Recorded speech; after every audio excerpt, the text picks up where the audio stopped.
Welcome all.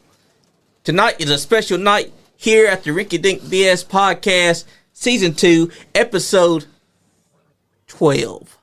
Because we got inside the house, we got a stacked place. We got J.R. Rock. In the house. Recently had one hell of a last match with Stan Sierra in a strap match. I would have won that match if it had been for Kyle Maggard's interference and Eric Porter's interference. Yeah, and also A.J. Alexander. Yes. Like, they need all those people just to take J.R. Rock out. And then we got, in the house, we got Jennifer Lynn. Hi, everybody. How you doing? Good, how are you? And then we got, right here, to my right, we got a special guest. We got Cody Matthews, the Iron Man. How's everybody doing tonight? And we also got Luna. Say hello, Luna. Most special guest of them all. Yes. And now, J.R. Rock. Yes, sir. You got an update for us for your book? I do. The book is almost finished. I'm going to have 100 stories in it, and I've got extra stories. I've started a couple more to collect, so there may be a second book. But I've got some editing to do, and then the book will be done. I'll have it at the shows for sale. It's going to be in paperback. It's going to be about 550 pages, so it's a big one. It's a monster book. And then the hardback book, which is a little bit bigger size, will be about 450 pages. So I'll have it this summer for all the shows. No worries.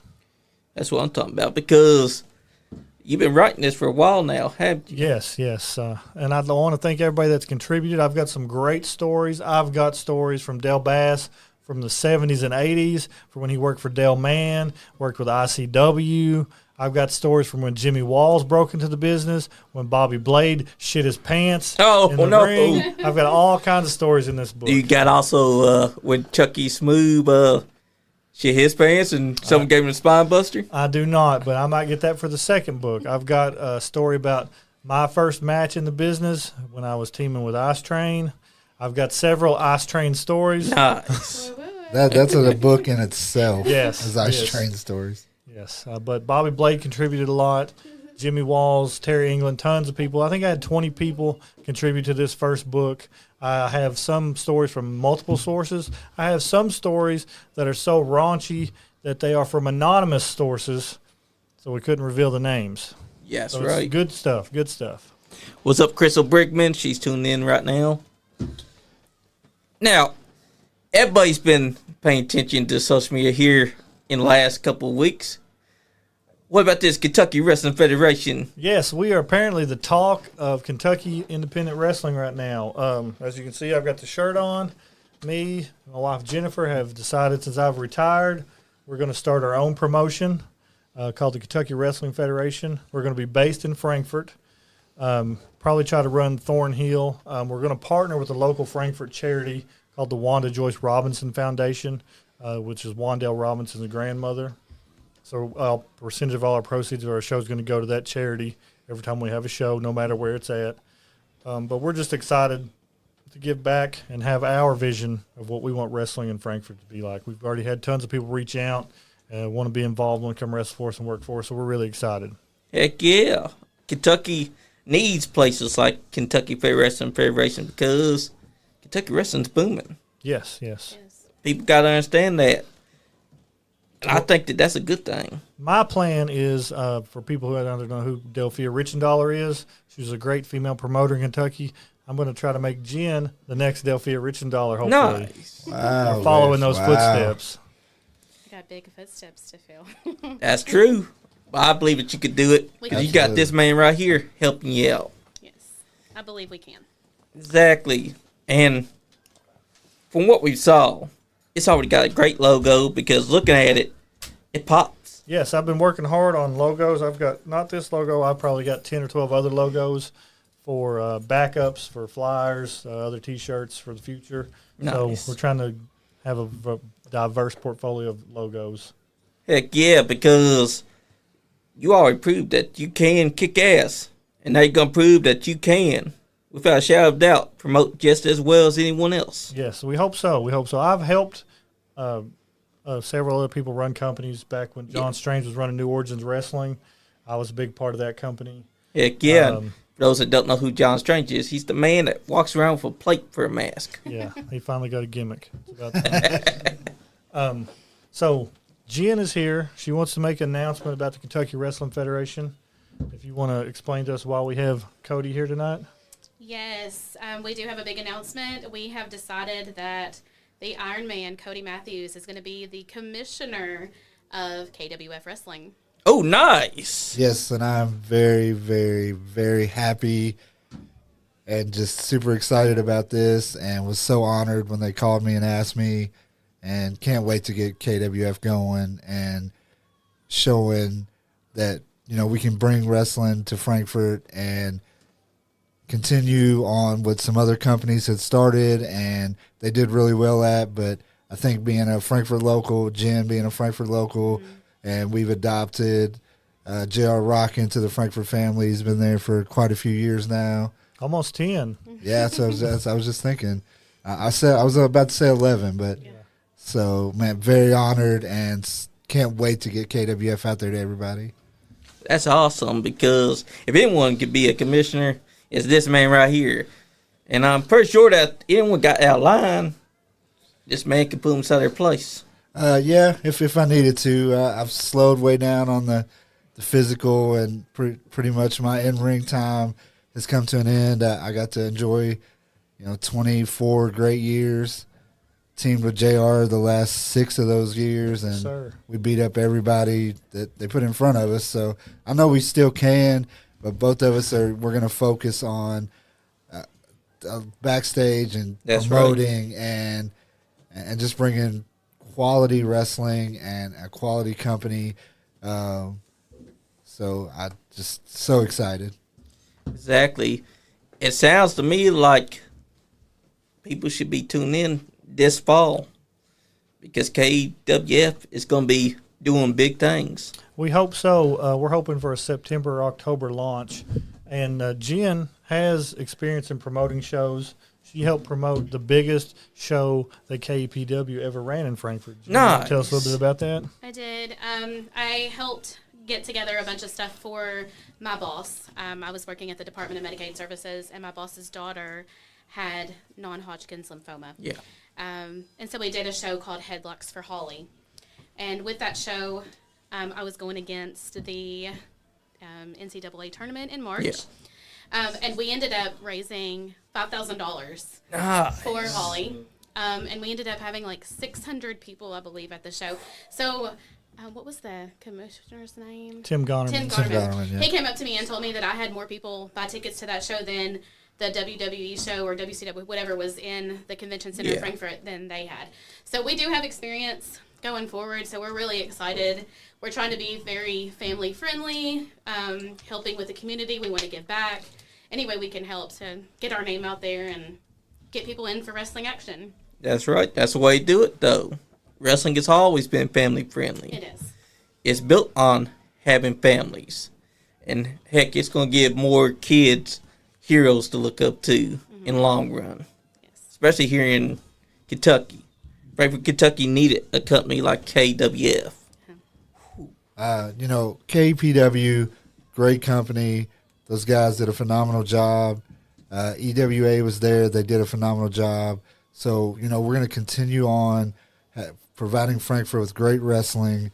But also, this is an opportunity for us to give back to the Frankfurt community. That Headlocks for Holly show was just one of the best things have ever been a part of.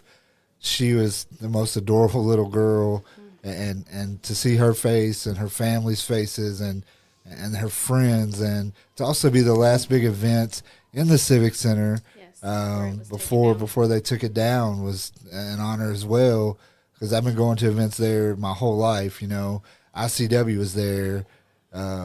Monster Jam used to come. The Harlem Globetrotters. George Jones. Yeah. I mean, just so. But for us to be able to give back to the community is what we've talked about more. The more I talk to JR and Jennifer, they just, when I saw their vision and I saw what they want to do and the foundations they want to work with, and we do some big things at the Benson Marina where I work at already for the community, and we're hoping KWF can come join that family as well. So that we can't wait to get out there and really start giving back because, like I said, when they came to me and we talked and I could see their passion, and we really hope to get that out to the Frankfort community. Absolutely. Yep, we're going to try to do school fundraiser shows for any of the local schools in Frankfort for the sports teams. Nice. And not just the foundation we're partnering with. There's other local special needs places in Frankfort we could do shows with, like the Stewart Home. So there's several opportunities for us to give back to the community. That's what it's all about, too, because you're giving back. And I feel like y'all have already made a smart decision having this man be your commissioner. Yes, I think he'll do a wonderful job. And I feel like y'all have also done a great job in actually getting a ring, because I saw that just a few days ago. Y'all were looking for people to help y'all get a ring. That's big things. That proves that y'all are on the ball. Oh, y'all yes. ain't just saying that y'all are going to have the name. You're already on the ball and getting things set up and ready. We're on the board already, just pending the bond paperwork. That's the insurance company said it's good to go. It's just in the mail, but with the flood stuff going on, it's kind of running behind. So we're on the ball, getting everything in lined out so we all set. We've got 3 championship belts. We're going to have a heavyweight championship belt. We're going to have a ladies division, which is called the Bombshells. Nice. That's a good belt. name. And we're going to have a tag team championship belt. So those are all in the process of being made. I designed all the titles for the company. So Nice looking titles. Yeah. Heck yeah. They are Beautiful very yeah, I've belts. seen a few pictures of some people, and everybody seems to like it. Heck yeah. And also the women having the name Bombshells, I like that name because it works and it's unique and it sets them apart from other companies. The main image on the ladies' title, it's going to be on a pink leather strap, and it's silver. It's got a version of Rosie the Riveter on the front of it, like a more modern version of that. So that's what we went with the Bombshells, because Rosie was in that kind of era with the war and stuff. That's awesome, because it already sounds like people should start getting excited because they're hearing about this. You got a ring, you got the championships already being made, and you got a commissioner, a ring, you got the logo. We can't wait. Yes, and I've been getting advice from people that's got more years experience in the wrestling business with me. I've been talking with Dale Bass. Nice. This is his 50th year in the wrestling business. Terry England, he's at 39 or 40 years in the wrestling That's business. right. He's been giving Terry me advice. England is our favorite promoter, by the way. I just have to put that Yes. Terry England, you are the best promoter. Until Jennifer and JR start And, promoting. Right. That's true. Remember. Jimmy Walls has been giving me lots of advice. So I've been reaching out to these guys that I've made these relationships with over the years to help me out so we can keep a good wrestling tradition going. That's what it's all about, because wrestling tradition matters. And I think that that's the right way to do it. Because you're never too old to learn something new about the business. That's correct. Speaking of learning about the business, I see Chris Blade wanted to know who the head trainer we're going to be. Right now, it may be me and Cody, but I'm a hard ass, so I'll tell you right now, Chris Blade, it's going to be tough training if you're training with me. That's right, John Gilbert. I am the man. But that's right. If he's going to train with you, he's got to know.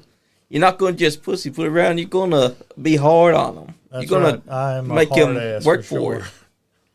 Tyler Humphrey said JR Rock is one of the best. Thank you, sir. Hey, Luna, you have a shout-out from Nancy Roberts. She said hi. She's excited, but she has to wait till the fall, but she's ready for your wrestling company, little promoter. That's right. And what were you saying, Cody? By the way, we love Nancy. Yes, Just want to thank throw that you. out there. Nancy's the best. Nancy, we love you. Everybody that's sitting here. I've been involved in some of JR's training, and just being his punching dummy in the training was hard. So if you all want to get trained by this guy, I'm just telling you. Exactly. But that's the way to do it. That's It how is. you No, it is. That's who that's wants how we it. were brought up. That's the man. way I was brought up. Yeah, Exactly, I mean, because NWA did that. yeah, Like inside the old school days, they did that kind of stuff. Yes. Like, think about it. The man right there sitting to your left, his dad and them, they went through that type of training. Hey, I tell you what, I was in the same training class as his Uncle Al. Woo! A lot of people don't. Yes, sir. Oh, that's right. That's right. It was me, it was Al, it was Tommy Lotion, it was Tammy B, and Cowboy Johnny Cartwright, and Justin Idol all in the same training class. Nice. That right there is historic, because Al Steele, Chucky Smooth always says whenever he comes on here, fuck Al Steele, because he's always hitting them or betraying them with a chair. But then everyone agrees Chucky Smooth's always been the most betrayable guy because he's always smiling, and every time they team up with him, they just think this guy's got a punchable face. You weren't here earlier. We were talking about the book that's coming out. I got a story about your dad in that book when I first started training. Yes, I do. Oh, that's gonna be sweet.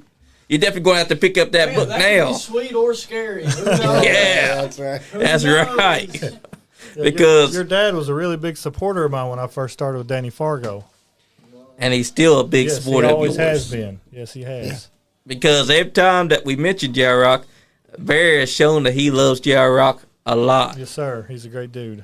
Same thing with that man right there, Donna Green. He also likes Oh, you. I like Donnie a lot. We've had some good matches. He's a good dude. Very good dude. And Bear and Al love me too because they love to beat me up. Oh, Yeah, they it's love you. crazy. I think Yeah. everybody loved to be. Yeah, no kidding. Yeah. I'm sad to say I never got to wrestle Bear in a singles match. I did get to wrestle Al a couple times, but I never got to wrestle Bear, which is something I wish I could have done. Yeah. I mean, that would have been a great match to have. Oh. Bear versus J.R. Rock. That would've been phenomenal. That's money. No, it's all day money. Exactly. Did you get to wrestle I Donna did. Green and Bear? I did. Got to wrestle Donnie, Al, Bear in tag matches and singles matches. Probably wrestled them all at KCW. Or Yeah. Not KCW, but Nice. WCCW. Too. Uh, I remember going. Hey, we got Nice Guy Andy podcast here. He said, awesome. Yeah. Yeah, got to wrestle those guys at multiple towns and multiple shows. And I've wrestled Yeah. Donnie on several occasions Yeah. and Rooster on several occasions. Heck yeah. Because Donna Green is one of those minds that you want to learn from because he's got lots of knowledge. Yes, sir. Yes, sir. His dad and uncle, Big Bobby and Big Donnie, were with Danny Fargo when I started. So I got to see them wrestle. Heck yeah. And my family actually put up rings for Danny Fargo. Okay. That was way back the early 90s to mid 90s. They were doing that. I didn't know anything about it. Just like I didn't even know that I was related to Bruno San Martino thanks to my grandpa on my mom's side. oh, that's very cool. Yeah. It shows that wrestling's always been something that I've loved. Yeah. It's been inside our blood. Because professional wrestling, to me, is the greatest art that there is. No other sport can bring people together like professional wrestling. I don't care who it is. You can say football, you can say basketball, you can say hockey, whatever. Nothing beats professional wrestling when it comes to bringing people from all walks of life together. I could not agree with you more, buddy. Absolutely. Could not agree with you more. Everybody's a wrestling fan, whether they admit it or not. Absolutely. That's right. That's the truth. That is And absolutely you're true. right about wrestling bringing people together. That's how me and Jen got together. She was a fan stalker for years and years, so she claims. I mean, that's how Undertaker and Sarah first met. I wouldn't say stalker. Yeah, I'd use that term. Stalker sounds Orange accurate. juice cake. That's what did Yeah, it. see, Orange stalker. juice cake. You messaged me. Tell us that story. No, you messaged me. Well, they were eating. We were at a event together, and it was for. It was the It was, I Kentucky know Scott Wrestling Diamond Alliance. was doing. It was Yeah. Was it WCCW? WCCW. It was a company down in Harlan. I forget their name. It was Felony and Cujo. KZW, Felony Cujo, SICW. Probably 5 or 6 companies. Yeah, we were just having like a big cookout at Jacobson Park. Yeah. And he was cooking on the grill with plastic silverware. That wasn't my choice. The people hosting the Plastic cookout silverware. Hey, didn't he was bring making anything. it work. I know. Oh, he they did make didn't? it work. They didn't Oh, bring man, that's the anything. worst. He did make it work. But I had brought Scott Diamond requested the orange. No, that's before he had the orange juice cake. Yeah. I made an orange juice cake. I bake all the time, and Scott Diamond and JR were fighting over the orange juice cake, and it ended up falling on the ground. And I believe Scott was Yes. the one that ate it off the ground. I mean, that is Scott for you. I ask, what is an orange juice cake? It's like it's got orange juice in it instead of like the oil and things like that. It's got instead of the milk, it's got Yeah. orange juice. And it's really, really good. Nice. And then it's got like a powdered sugar and an orange juice glaze on top.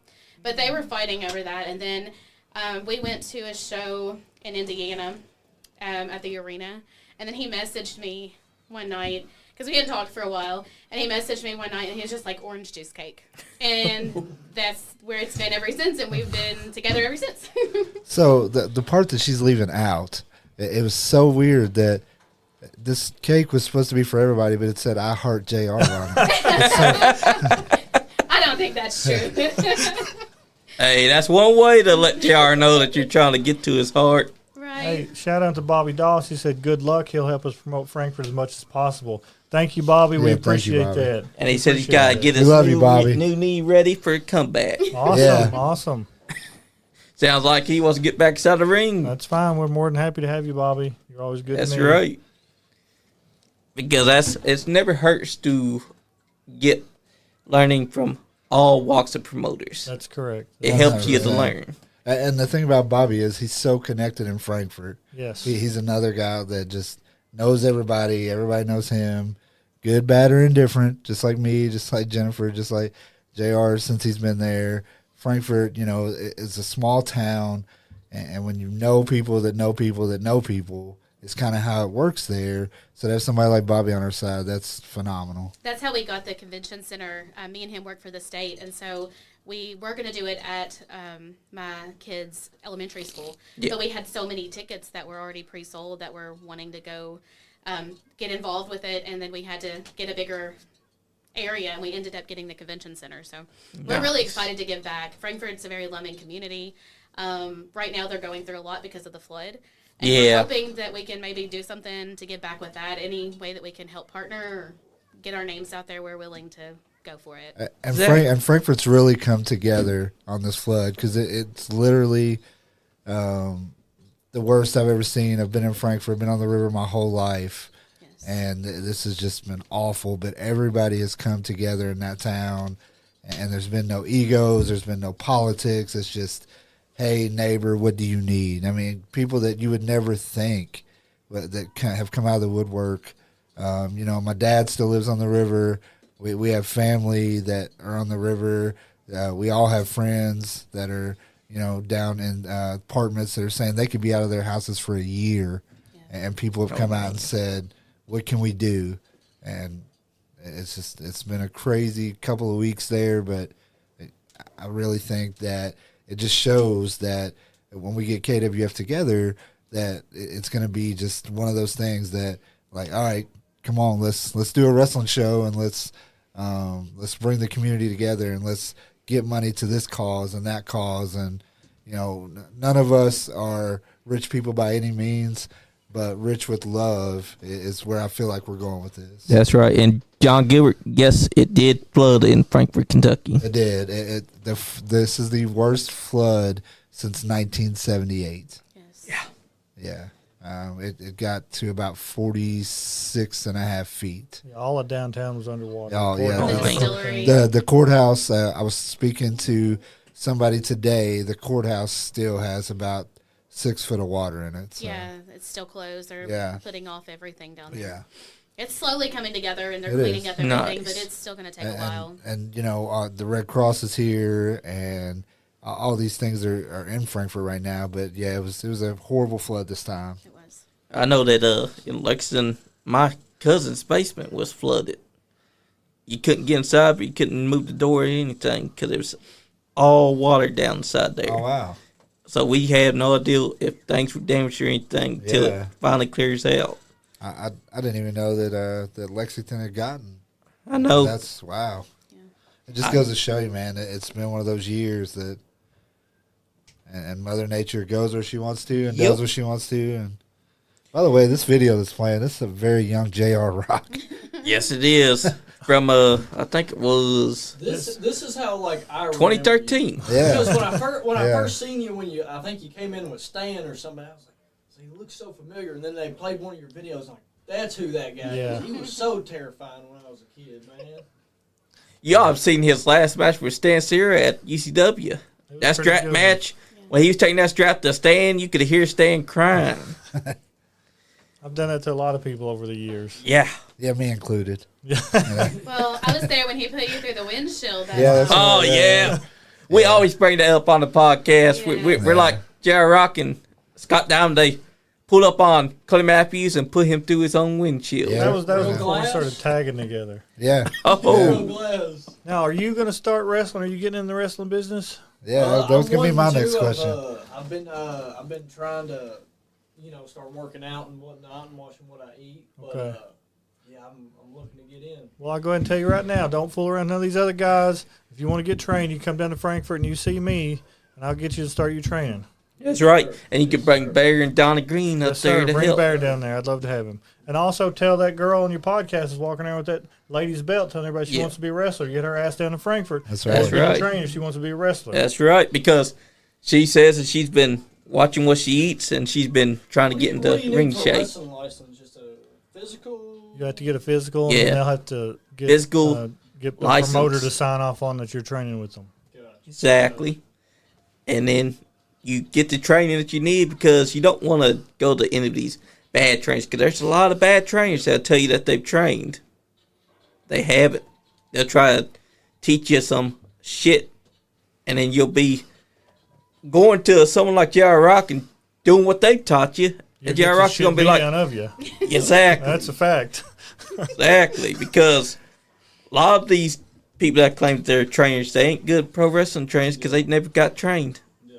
So you want to go to a guy like J.R. Rock, or to EWA's training, or to Larry D's training, or even have Donnie Green train you, because Donnie Green has offered as well. Yes, sir. Donnie So I is a say- fantastic trainer. I say if you want to get to the business, I feel like this is the year, man. Like that, I finally need to jump in it, man. You know That's what I right. mean? Just remember, when you start training, you're going to get out just as much effort as you put in it. If you go That's to right. training and you half-ass it, you're not going to learn anything. You got to go 100% and give all your effort to get what you're going to get out of it. There's a lot of Exactly. these guys that go to training maybe 2 or 3 months. Oh, well, I'm trained. I'm going to have some matches. They get to the shows. Oh, well, I don't need to train. That's for them greenhorns. And these guys still green as goose shit, too. Been in business maybe 1 or 2 Exactly. years. They still need to be training, too. and I gotta say that I hate the ones that go to the show and they don't want to help set up the ring or tear it down, because they think that the ring is so heavy. Why should I have to do it? Well, that's getting back to the business. That's part of paying your dues in the Exactly. business. When you start training, if you're running a weekly or monthly show, you are required to be there to help set up and tear down the ring, put away chairs, sweep the floors. I did that for years. That's right. Years. Danny Fargo, I was doing that 5 or 6 years in the business with companies I worked at. I was doing that when I was helping run my company with John Strange in 2014 and 15. That's We right. still do that. That's what I was about to say. We're still Because putting that's it yeah, common the fair knowledge. tour, yeah. Now, I don't do it as much as I used to, but I still help some. That's Yeah. right. And that's what the podcast here has done. When Annie Presley needed someone to help come set up their ring at Wilmer, Kentucky, we went there and we set it up. When he needed someone to come and help set it up at the baseball park here in Lexington, it was the Nice Guy podcast that showed up to help. Because I remember the first time that we went to go help him, it was only Annie Presley, me, Sean, Chris Blade. Then we had Kirkpatrick there, but Kirkpatrick didn't really do as much as we did. Maybe carried a chair or two, but that was it. And then Anthony Presley's ring guy that drives the truck, and then Anthony Presley himself. That's all it took. Only us 5 was the ones that put up the ring in about an hour. We thought that there was going to be tons of people, because they were saying all week, "Hey Anthony, I got your back. Anthony, I got your back." Get there, That don't ever Anthony happen. Presley us. Man. Yeah, When I was that happens a lot. When I was partnered with Joe Clark and Grant Searle doing Appalachian Wrestling Federation, I'd get to the show early, and me and 2 other people would set the ring up. And then same with John Strange, it'd be me, him, and Chris Noble would be there. The 3 people usually setting the ring up. Yeah. Yep. Exactly. Because a lot of people, they think because the ring is heavy, they don't have to help. What they don't understand is that you helping pays your dues. That's right. And it also shows respect to the ones that came before, because there's been a lot of people that didn't have to put up the ring that set up the ring anyways, because they knew that someone's going to get inside that ring and show out for the people that's going to come there to wrestle in it. And always wipe your damn feet. Always. Because always, I've always. seen someone that get up there and they don't wipe their feet. And it really ticks me off, because it's like they're saying, I don't have to do what they do. And that's not how you do it. I would wipe my feet before every match in collegiate wrestling. That's yeah, right. that's where I learned it too. Is when I started wrestling in high school. What high school did you wrestle? Frankfurt High. And nice. yeah. Do you know Ivan Brown? I know the name a little bit, man. I'm 46 years old, so It's been quite a few years since. But they, it's just what that is. It's a respect because you don't want to leave your dirt. Well, first off, I didn't want to wrestle in the dirt on my shoes, and I didn't want to leave it for the next guy. And it's the same in the pro ranks. That's right. You don't want to, you don't want to be bumping in the guy's dirt that came before you, and so. And also, the mat is sacred. Whenever you wipe your feet, you're showing respect to the ones that came before you that stepped between those ropes. Because you gotta remember, professional wrestling is professional. That's right. And that's professionalism. Anytime I've seen someone get up in there and they don't wipe their feet, I think to myself, I hope that their opponent beats the hell out of them because they just disrespected the guy before he even comes out there to wrestle him. So why not show these guys, hey, you're not going to wipe your feet, then I'm going to disrespect your ass too. Because to me, every time I see someone do that, it feels like they're spitting inside the face of those that came before. Kind of like if you were spit on a championship, and it's not for storyline or character-wise. It's just you, the person that's spitting on the title. You're basically spitting on those that came before. Because championship in wrestling, that is history. That's correct. That is professional wrestling legacy right there that you're spitting on. Well, let me tell you a little story about that. I won't say any names because this goof will probably get butt hurt and go piss his pants somewhere. But I was at a show, and one of these other guys had a belt from another company. He was wearing around the locker room like a mark.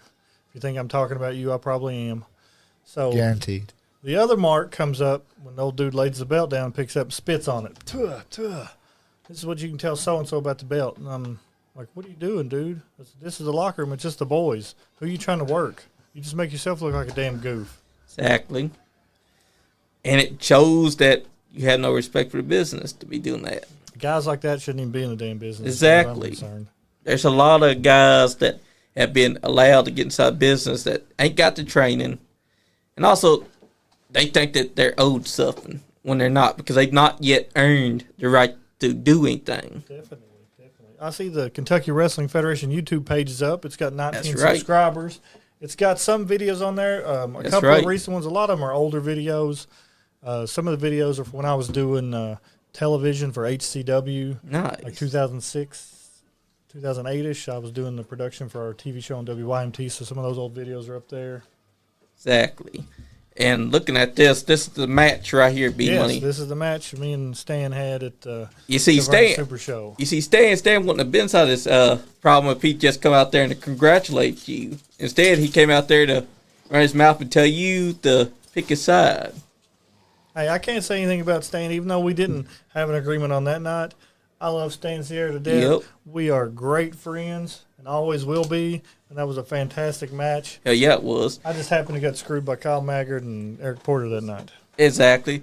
And next week, we will have Stan Sierra in the studio. All right, I'll be watching that night. Heck yeah. Because Stan the man, could we see him ever grace the doors of KWF? Yes, sir. There's a very distinct possibility you could see him. Heck yeah. KWF. Because that man right there is synonymous with Kentucky wrestling. Yes. He held the AMW championship 1,200 plus days. That's a big feat. That is a big feat. And even though Marty Clay was able to beat him, just remember, I ain't seen no one else hold the title that long. This man, no matter what. Turn your chair over this way and look at this face, okay? I'm going to go ahead and tell this right now. I won the OWA heavyweight title in May of 2018. Yeah. And I have not lost it. That means that you are now. Literally still has the belt. It's in my It's in his house. And you beat Chase Stevens. I beat Chase Stevens. And that means that you're now 2,000 something days. That is correct. Which means that Stan Sierra's a record. I'm sorry, Stan. It fails in comparison to the reign that he's had. He's still the champion. Now, I'm going to put a caveat out there. OWA did go out of business in 2022, but I did not lose the belt, and I still have it. So that's true. That is definitely true. He's still got the belt. He's still the champion. No one has beat him in an officially sanctioned match. Correct. Therefore, he is still 2,800 plus days. Yes. Counting. But which means that Stan's reign his stands reign is more impressive than mine because he's had way more title defenses than I ever have. So and the company's still in business. Yes. Yeah. But why did OWA go out of business? They just transitioned ownership and have ran under other company names. Correct. Yeah. Oh, I see Terry England's on the horn. Oh, here he He is. said the main thing is Terry England is Luna's favorite promoter. Now, here's a story about cheap Terry England, okay? Everybody knows how cheap you are, Terry England. Terry England spent money at a show to buy her a snow cone. Wow. I about had a heart attack. Well, but let me ask you this, though. On that same night, was your envelope a little short? No, it was not. Oh, wow. Okay. And then I ate some of the snow cone just so I could tell Terry she wasn't the only one that got some of Took it. a picture and sent it to him just so he can know that he had some of that snow cone. Terry, you know we love you.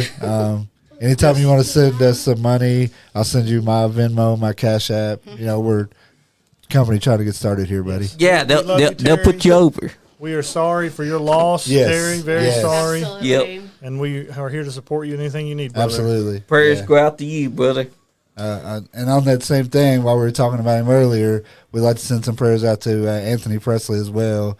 Hope his daughter's okay. Yep. No, she just had a hospital stint, so brother, we hope she's great, and we'll send out prayers. And Terry, for sure, your partner was one of the.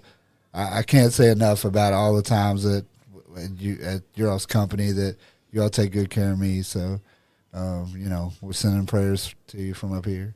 I'll send prayers too, even though you never booked me. I hope she feels better. Yeah, he should have booked you because I feel like there's a lot of New South matches versus JR Rock that would have been money. Yeah, that's. Oh, well, maybe we can get some of those now. Like, we can get some of those same guys at Kentucky. It's Kentucky an wrestling. asshole. That's why he doesn't get booked. Ah, Everybody knows he's an asshole.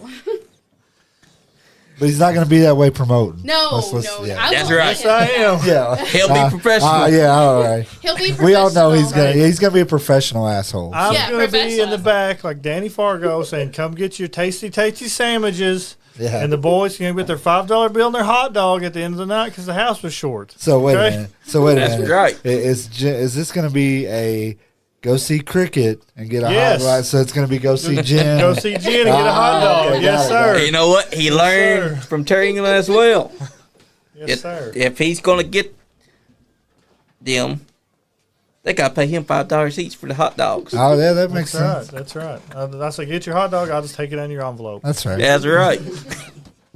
And they got to deal with it because he's doing the best job as a promoter that they ever had. Oh, I agree. Yes. He must be getting a little soft at his old age to buy a snow cone. Oh, I yes. mean, it was for Luna. I would give her every dollar in my pocket, but for You're Terry, her that's favorite. I think Terry's going to have to try to argue with you to Yeah. be Luna's favorite because you're, Yep. you're her favorite. It's yeah. a toss-up, Terry. Cody is one of her favorites, buddy. I'll tell you right now. Over her daddy. Yes. Yes, she Yes. said Cody is her favorite wrestler over me. That's right. And looking I have a new young daughter, so JR will probably be her favorite wrestler, promoter. It's coming. that's right. And as you can see on the screen there, Stan's trying his best to get out of this strap match. Now, I have an advantage in this match over most people because I've been using that strap for over a decade. Yes. So I know how to use it just right. I can flick it out and hit you on the tip of your nose with it. So I've got the advantage over most people when it comes to a strap match. Exactly. Somebody do This to is you your with a match. towel? It made my I've been in the eyes middle of the ring. I don't know how many times the guys will be on the floor and I'll roll it out and snap it right in their face. Oh. Hey, sometimes that's the way to do it. They all You have steal that- that fear in them. They get that little brown stain in their pants. Yeah. Kind of like how Chucky Smooth ended up suffering that and got spine busted after he said, no. Yes. And then had to deal with that.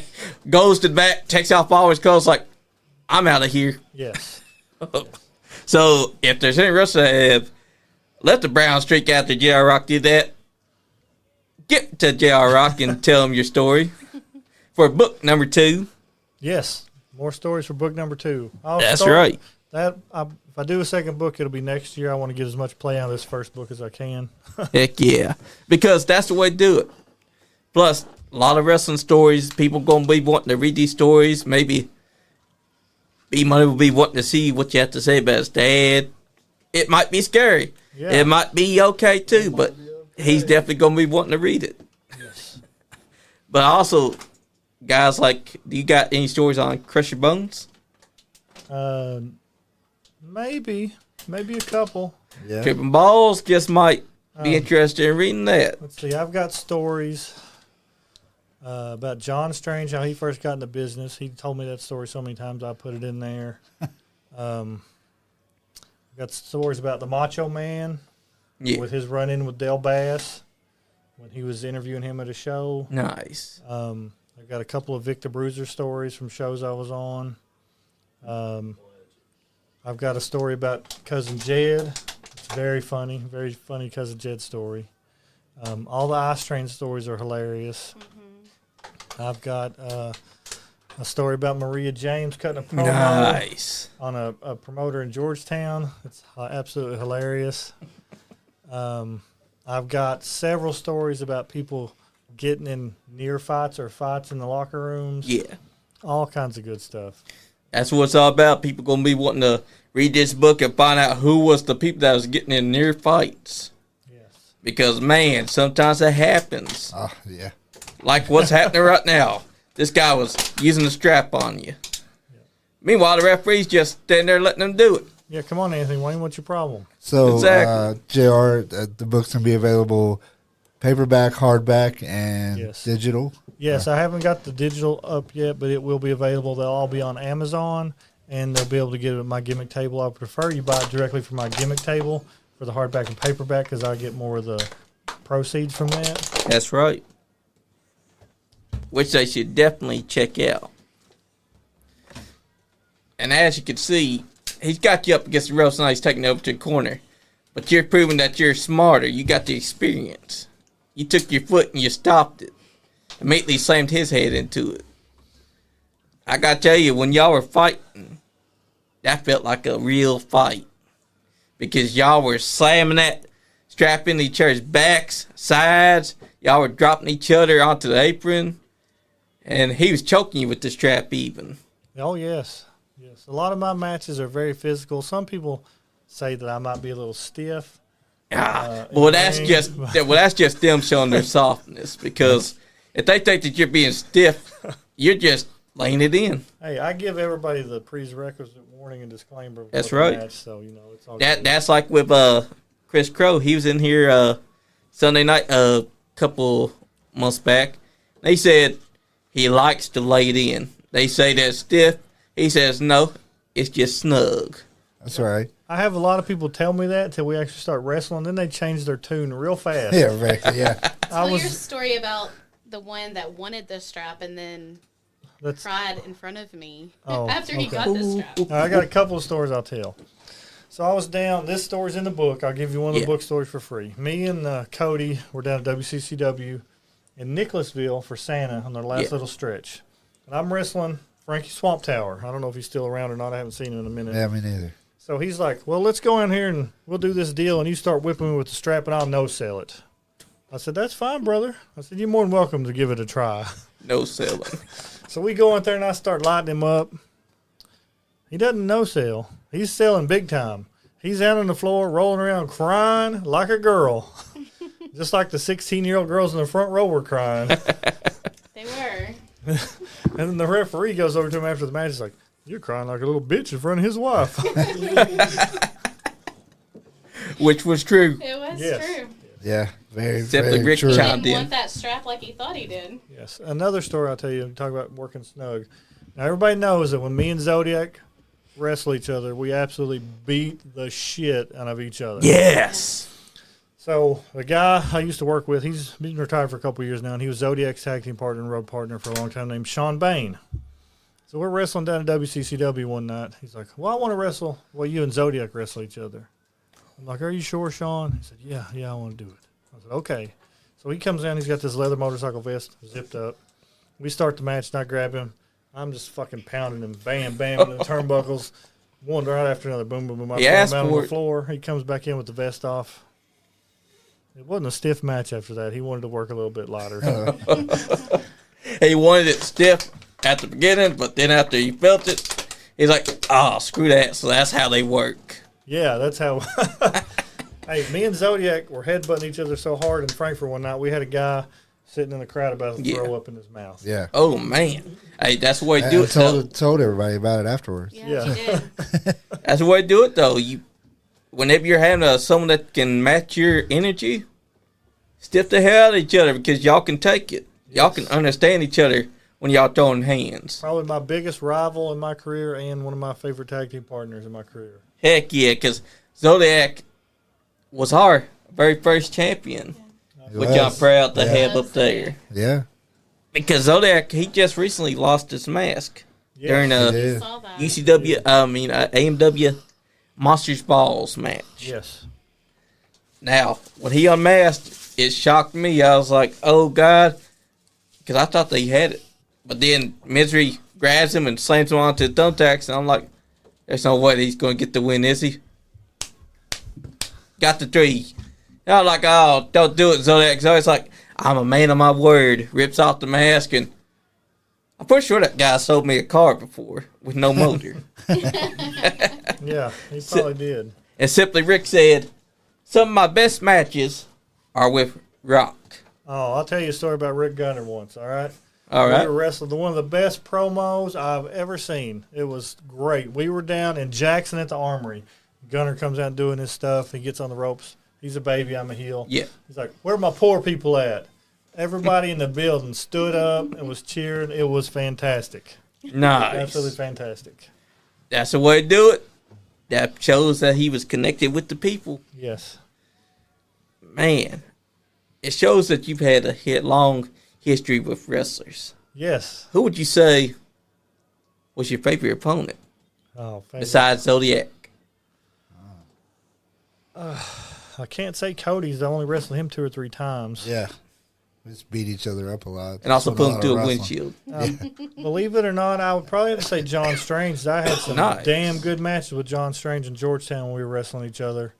The summer when Jim Chadwick was booking down there and Yes, pushing sir. me and John in the main God bless event his soul. for the heavyweight title run, I had some really good matches with John. Yeah, me Nice. too. You know, our great matches. I was watching one of them the other night. First guy to ever give me a T-bone suplex.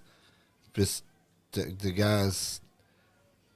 John's one of those guys that when you look at him, you're like, okay. But then you get in the ring with him, and he is just phenomenal. I mean, he's just great.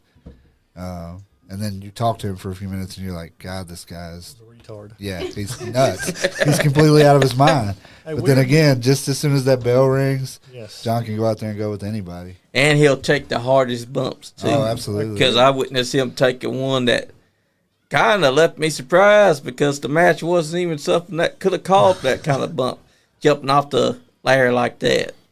We were doing some really innovative stuff when we were working. Like we'd do a head scissor thing. Nice. So he'd shoot him off. I'd go give him a head scissor, and he'd hook my head, and then we'd just keep spinning, do like 3 or 4 rotations, and he'd do like a full winged eagle kind of deal. Then I'd take the bump over. So we were doing some really good stuff. Heck yeah, because that shows that y'all trusted each other, Yes. especially in that moment. That, to me, shows that J.R. Rock can work with the best of them. Yes.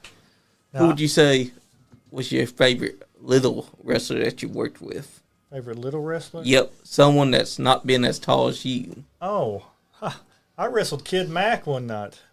You know who Kid Mac is? Yep. I wrestled Kid Mac.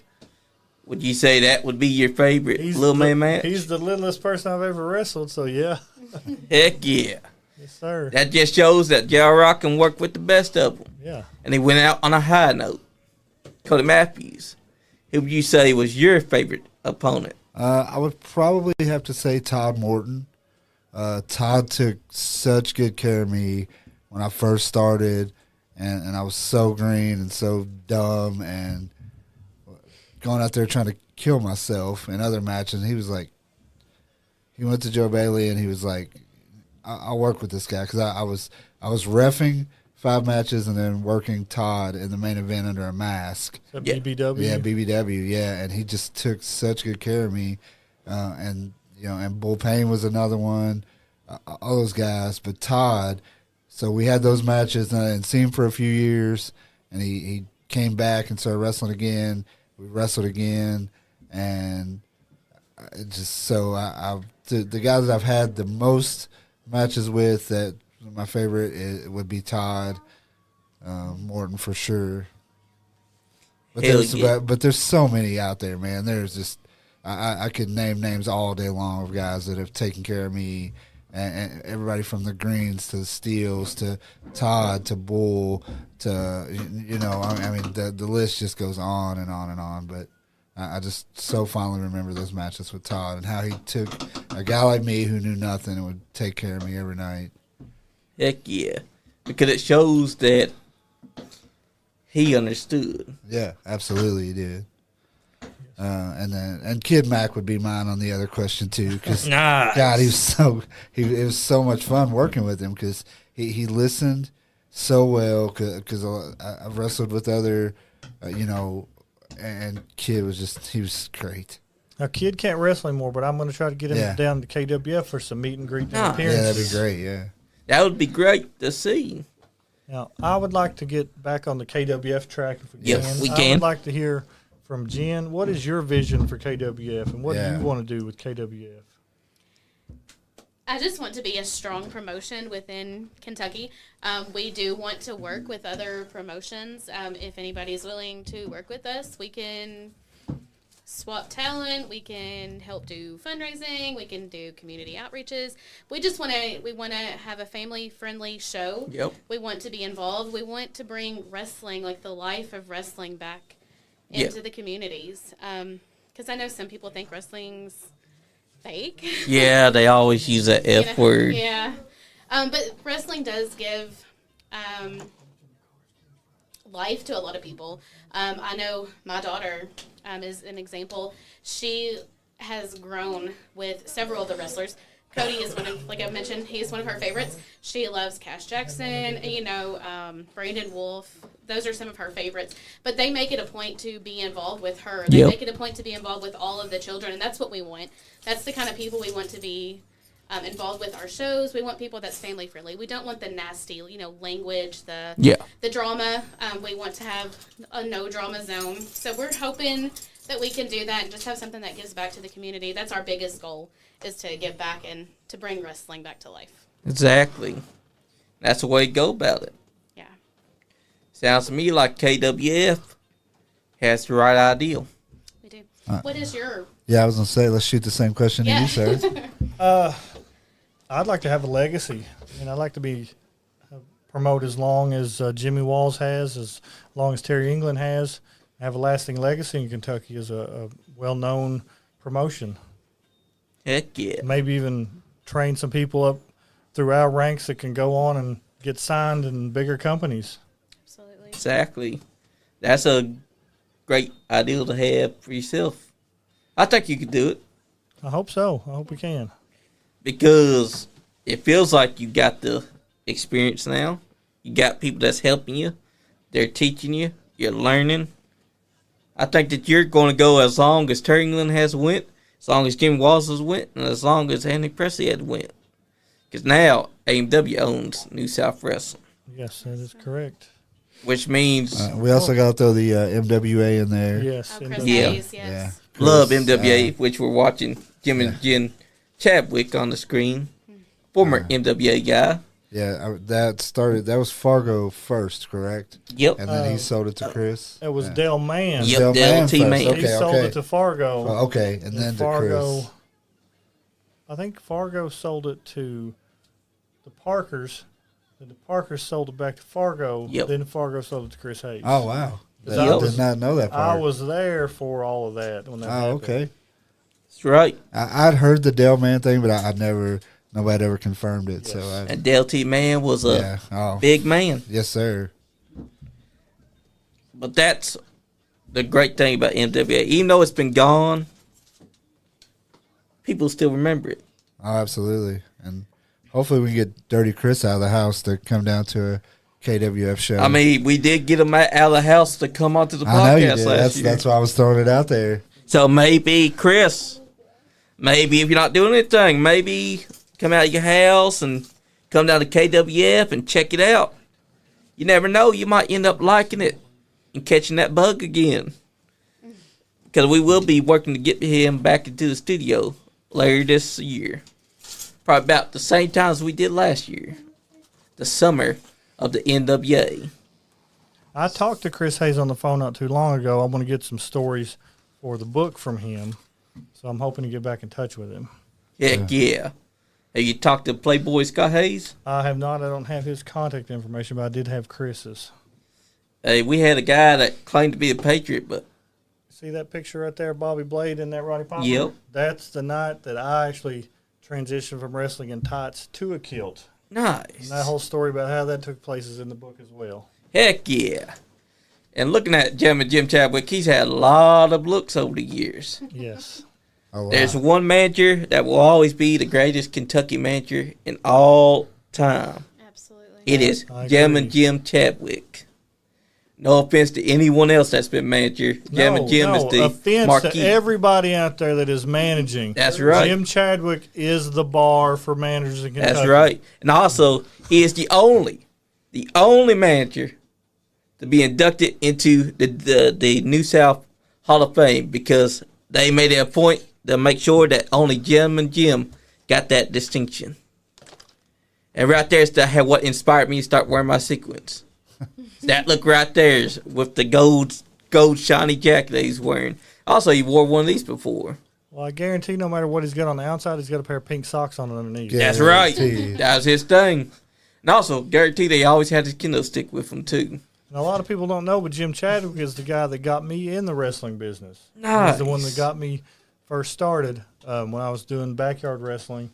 One of the guys' mom worked with Jim, and he said, if the boys are serious about wrestling, send them down, and I'll introduce them to Danny Fargo, and that's how I got started in the wrestling business. Well, look at this. Jane Kendrick said, I might have to check it out because Bullpen Pro Wrestling as well. Yeah, come on down. And then there's Terry. He said, congratulations, guys and girls. Thanks, Terry. Thank you, Terry. Yes. He also said this. Jeremy Stanley must be drunk. The reason JR's envelope wasn't light is because Jimmy paid him. The first clue would be that there was an envelope to begin with. I don't buy envelopes. That's probably true. No, that's a good point. Didn't even think about that. He don't buy envelopes, he said. Hey, now we know. Terry don't buy envelopes, so don't ask him to. But yeah, James Kendrick is definitely interested. I also think that a company called Pro Wrestling Alliance would be interested in working with KWF as well. They're from Carrollton, Kentucky. We had them on here a couple of weeks ago. Well, who's running that? Who's the promoter up there? It is Charles Niels Pearson. All right. I'll send you his link, and I'll let him know who y'all are. Awesome. Thank you. And then Bullpen Pro Wrestling, Jan Kendrick helps them out, so I'll Yeah, we hit them up watched as well. the show the other day I saw where he was on promoting it. That's what it's all about, because Bullpen's a recently young company as well. Just is having its third show actually May 11th in Louisville, Kentucky. That's going to be a good one. Me and Andy, we plan to go down there and check it out. And when KWF has their show, we're going to come down there and check it out too. Yes, and I sir. advise people to do the same. We'd like to have you on board. Yes, sir. Because I'm telling you, Kentucky wrestling has been the boomingest period that has ever been, starting now. Because remember, there was people that's trying to write us off for years, trying to say Kentucky ain't got no wrestling. Now they can't deny us because they've been seeing our talents going to places like AEW. Billy Starks, she comes from Grindhouse Pro Wrestling up there in Indiana, has wrestled here in Kentucky. And then you got people like Ricochet, who goes from Paducah, Kentucky, and he's on the big leagues. But here's the thing. There would be no big leagues without the independent wrestling scene. And people can deny that all they want. I mean, Kentucky was one of,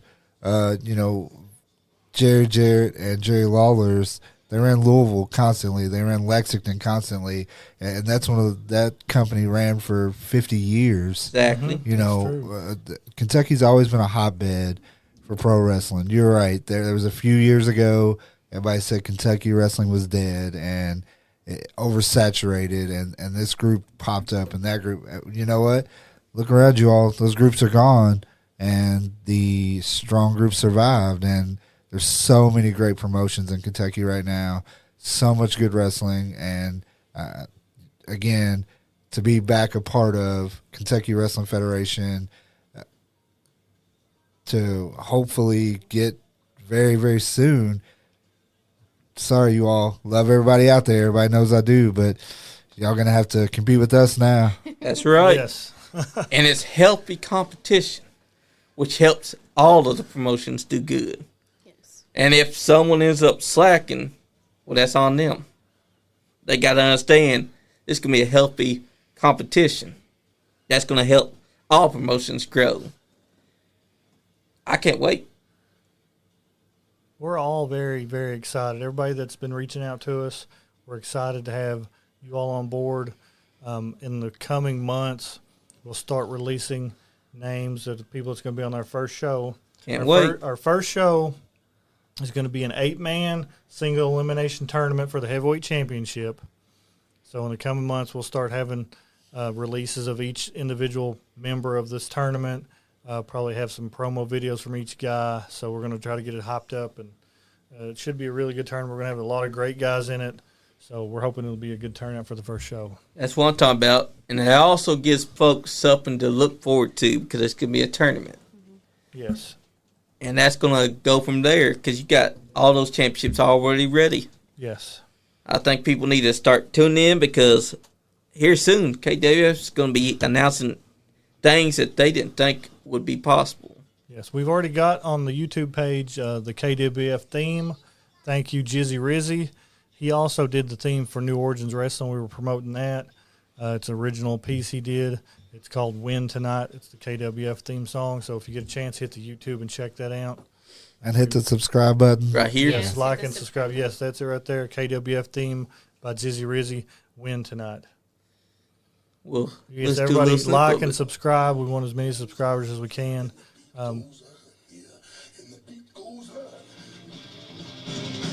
This is the KWF theme. Yes. Ain't bad at all. I like it.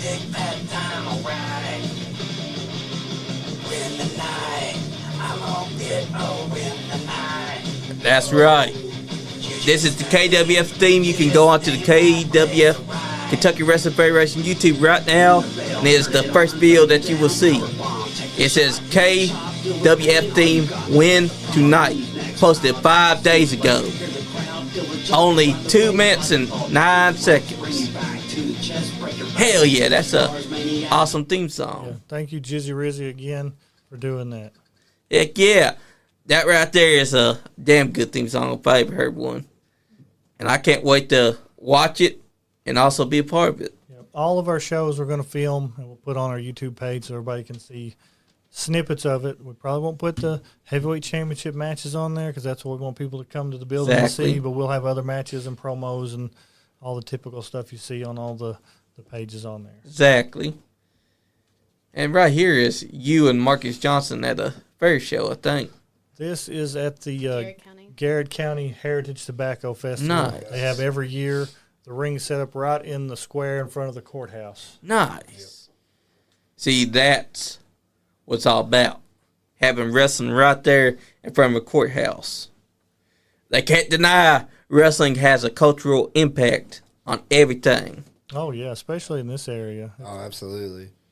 And you can't deny that the Appalachian Mountain area has some of the greatest fans ever.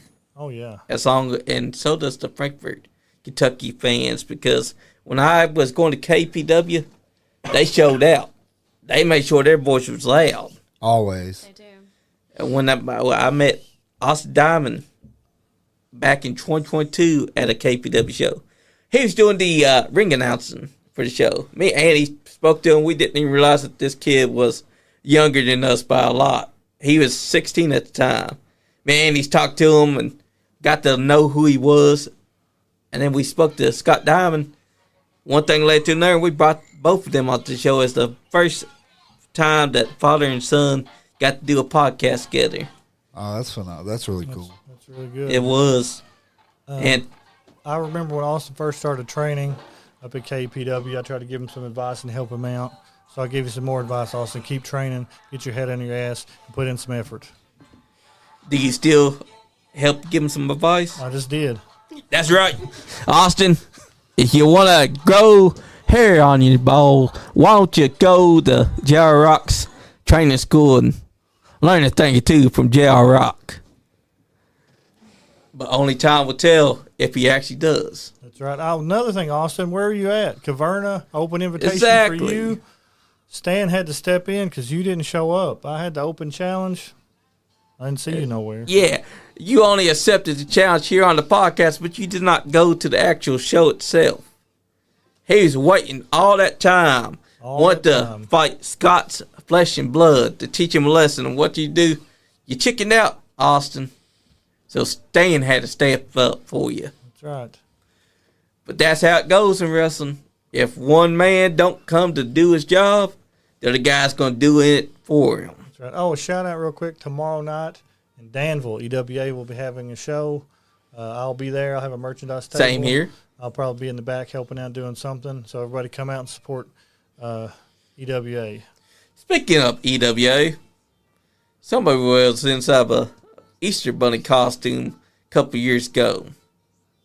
Yeah. We have I a remember suspicion that. on who it was. I remember that. Yeah. Someone attacked Marcus out of that. Somebody, That was the yeah. Easter Yeah. Bunny. I don't We know. won't mention It was any somebody names. big, but we didn't know who it was. What are you pointing fingers at me for? I mean, he attacked Marcus Johnson, and people were saying, that's J.R. Rock, that's J.R. Rock. I'm like, Hey, I tell you right now, none of those people had any damn idea in the world who the Easter Bunny was until that Exactly. attack happened. That's right. and you know why? Not one. Because when you were underneath the costumes mask, you didn't act like J.R. Rock. You did different body language, Now, I'm smart at everything. them. Everyone there did not know that J.R. Rock was the Easter Bunny the whole time. It's the foolproof brand, and Marcus Johnson found out the hard way. Don't turn your back on the Easter Bunny. That's right. Could end up being J.R. Rock. I think Bobby Blade got accosted by the Easter Bunny on that. Yeah. show. Yeah, I think so. That's I think that he I think he kissed got the man's covered. head. Yeah, I was- think he got covered in some candy too. yeah. Having candy tossed at him. Yeah. Yeah, he And was all over the Easter Bunny's carrots, all I'm going to say. Bobby was horrified to the point that he's still traumatized anytime he sees an Easter Bunny. Hi, Like- Bobby. We love you. Yeah. You're the man, Bobby. Just stay away from those Easter bunnies. Yeah, again, guys, EWA's in Danville tomorrow night. There's also, I promise you, wherever you are listening to this, watching this, there's an independent wrestling show somewhere. Go out there and support, you all. You know, find an independent wrestling show. If you're anywhere near Danville, go see the EWA. I'm not real sure, as I have been out for a year. The next time AMW and those guys down there, the USWF and UCW fair shows are Fair about show to. started That's in May. right. Yeah, First May. show in And Carrollton. also- And again, the most fair shows of any company, you know, in the Kentucky area. Again, you see, you know, go find an independent wrestling show. When we come to Frankfurt, we hope you come out in droves, you know, to watch ours. But if you're not in the Frankfurt area, go out there and find one. That That's right. Grindhouse up in Indiana. That's they're- good they're company. all over Louisville, you know. Guys, just go out there and support independent wrestling. And also, tonight, AMW is having their return to Jackson, Kentucky. That is tonight. That's right. That's so yeah. AMW. I can't say enough about those guys either. They were always good to me. But like I said, guys, go out there and find an independent wrestling show. I promise you, between tonight and Sunday, there are hundreds of Yes. shows. Wherever you are in the world, go out there and find one. Once the fair tour starts, they'll have shows 3-4 nights a week, more than likely. Now, we're planning on doing a Sunday matinee show. That way you don't have to be out late, not before work. I know most people do their shows on Saturday, so doing Sunday, we'll be able to get all those guys that couldn't come on Saturday nights because there's so many companies competing.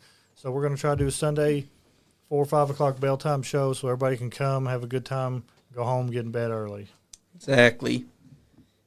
That's awesome. And tomorrow also, there's a bull rope match. Yes, there is.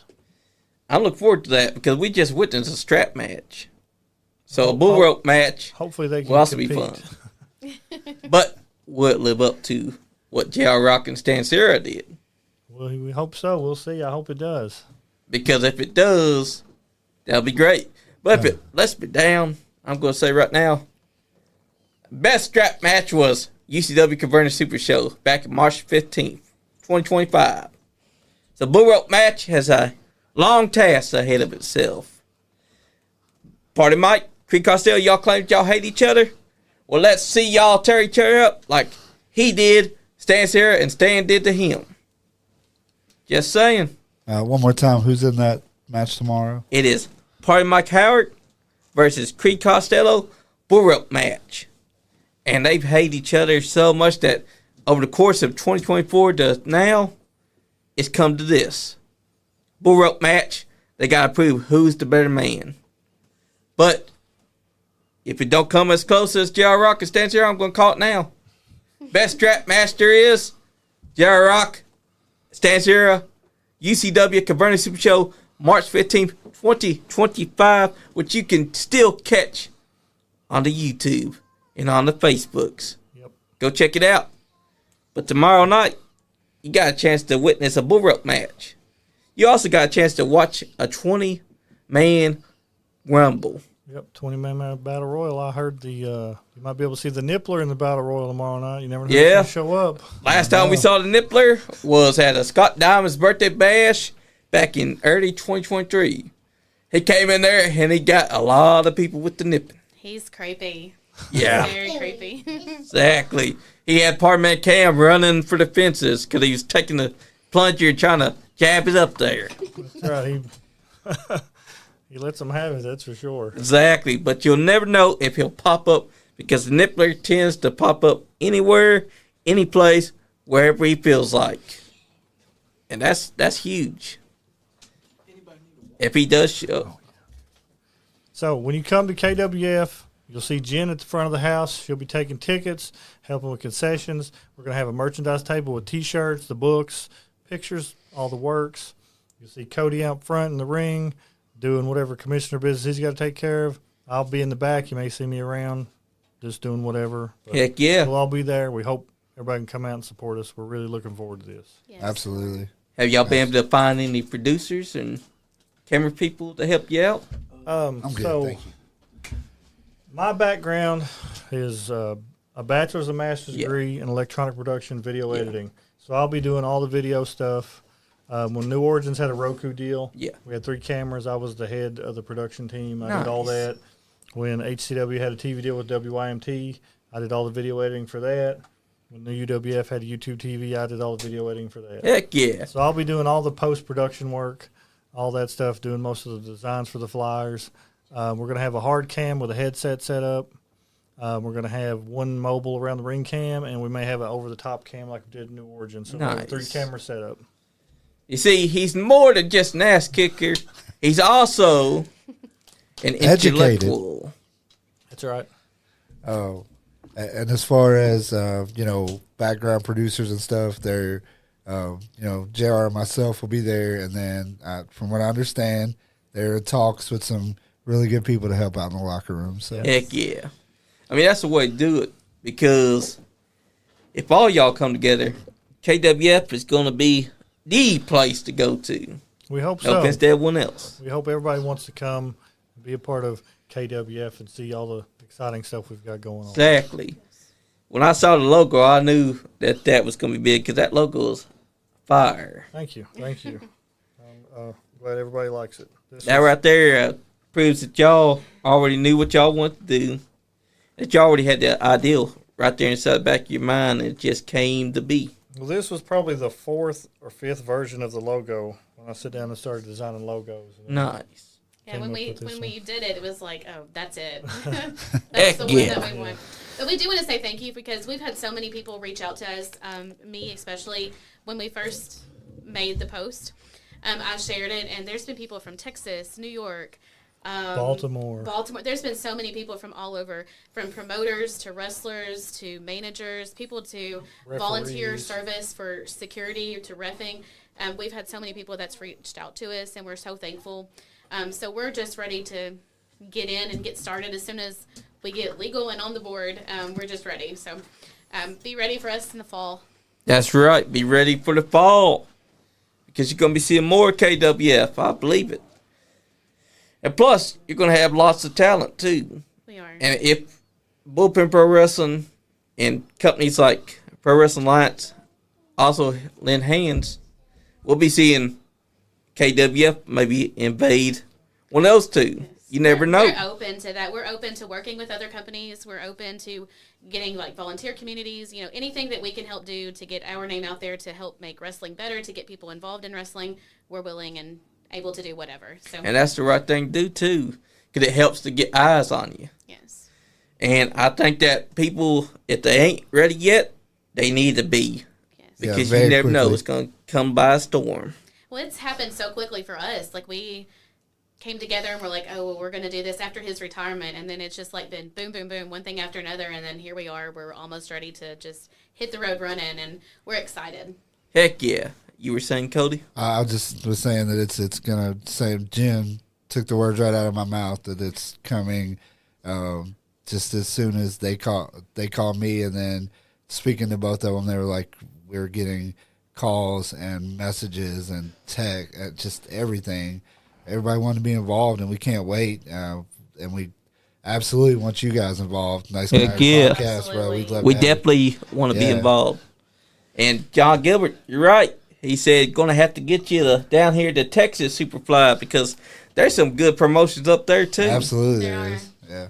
Like one of our good friends that regularly tunes into the podcast, besides John Gilbert, is Ian Mosley, the mouth, as he's called up there. He works for APW, and they're a good promotion. And he does his thing. People hate him. That means he's doing the right thing. That's correct. Because that's who he is. But that's how wrestling's supposed to be. If you're good at your job, you can make anyone hate your guts. That's right. And if you're a good babyface, you can make anyone love you.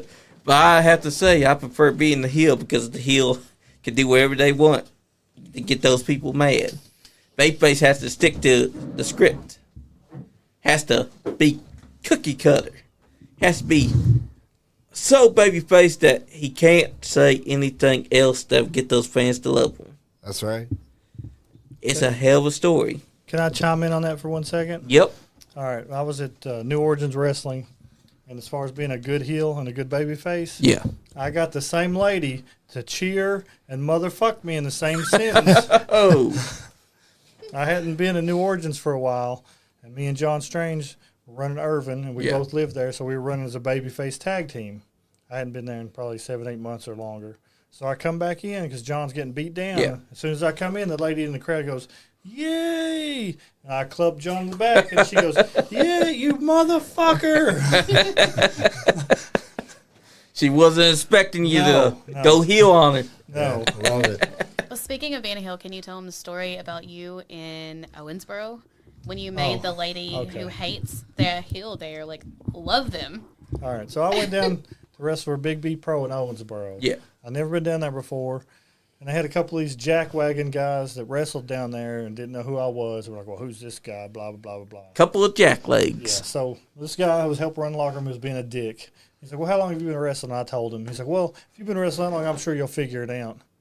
I was like, yeah, I sure fucking will. So I get with Danny D. He was the baby. Yeah. I go find the sound guy. I said, look, this is what's going to happen, sound guy. I said, I'm coming out first. I'm a heel. So you're going to bring Roxo out next. He's a heel. You're going to bring out Danny D. He said, okay, no problem. So I go out. Now, Roxo is this up-and-coming young guy. Yeah. He's a nice guy. He was their big up-and-coming heel, right? Yeah. So I come out and I do my heel spiel. There's some lady in the front row, I guess she hates Roxo's guts. Yeah. So after I do my spiel, Roxo comes out. He gets the big baby boom. And he just stops like a deer in the headlights. And the lady that hates him points at him and said, if you can beat the guy in the dress, I'll kiss you in the mouth, Roxo. So he was young. He didn't know what to do or how to react. So he did the best he could to stay in this heel thing, but he just stopped dead. I go, what am I supposed to do? They're not supposed to be cheering for me. Yeah. When the next time I went back, it was a totally different story from Jack Wagon in the locker room. Yeah. Heck yeah. Love it.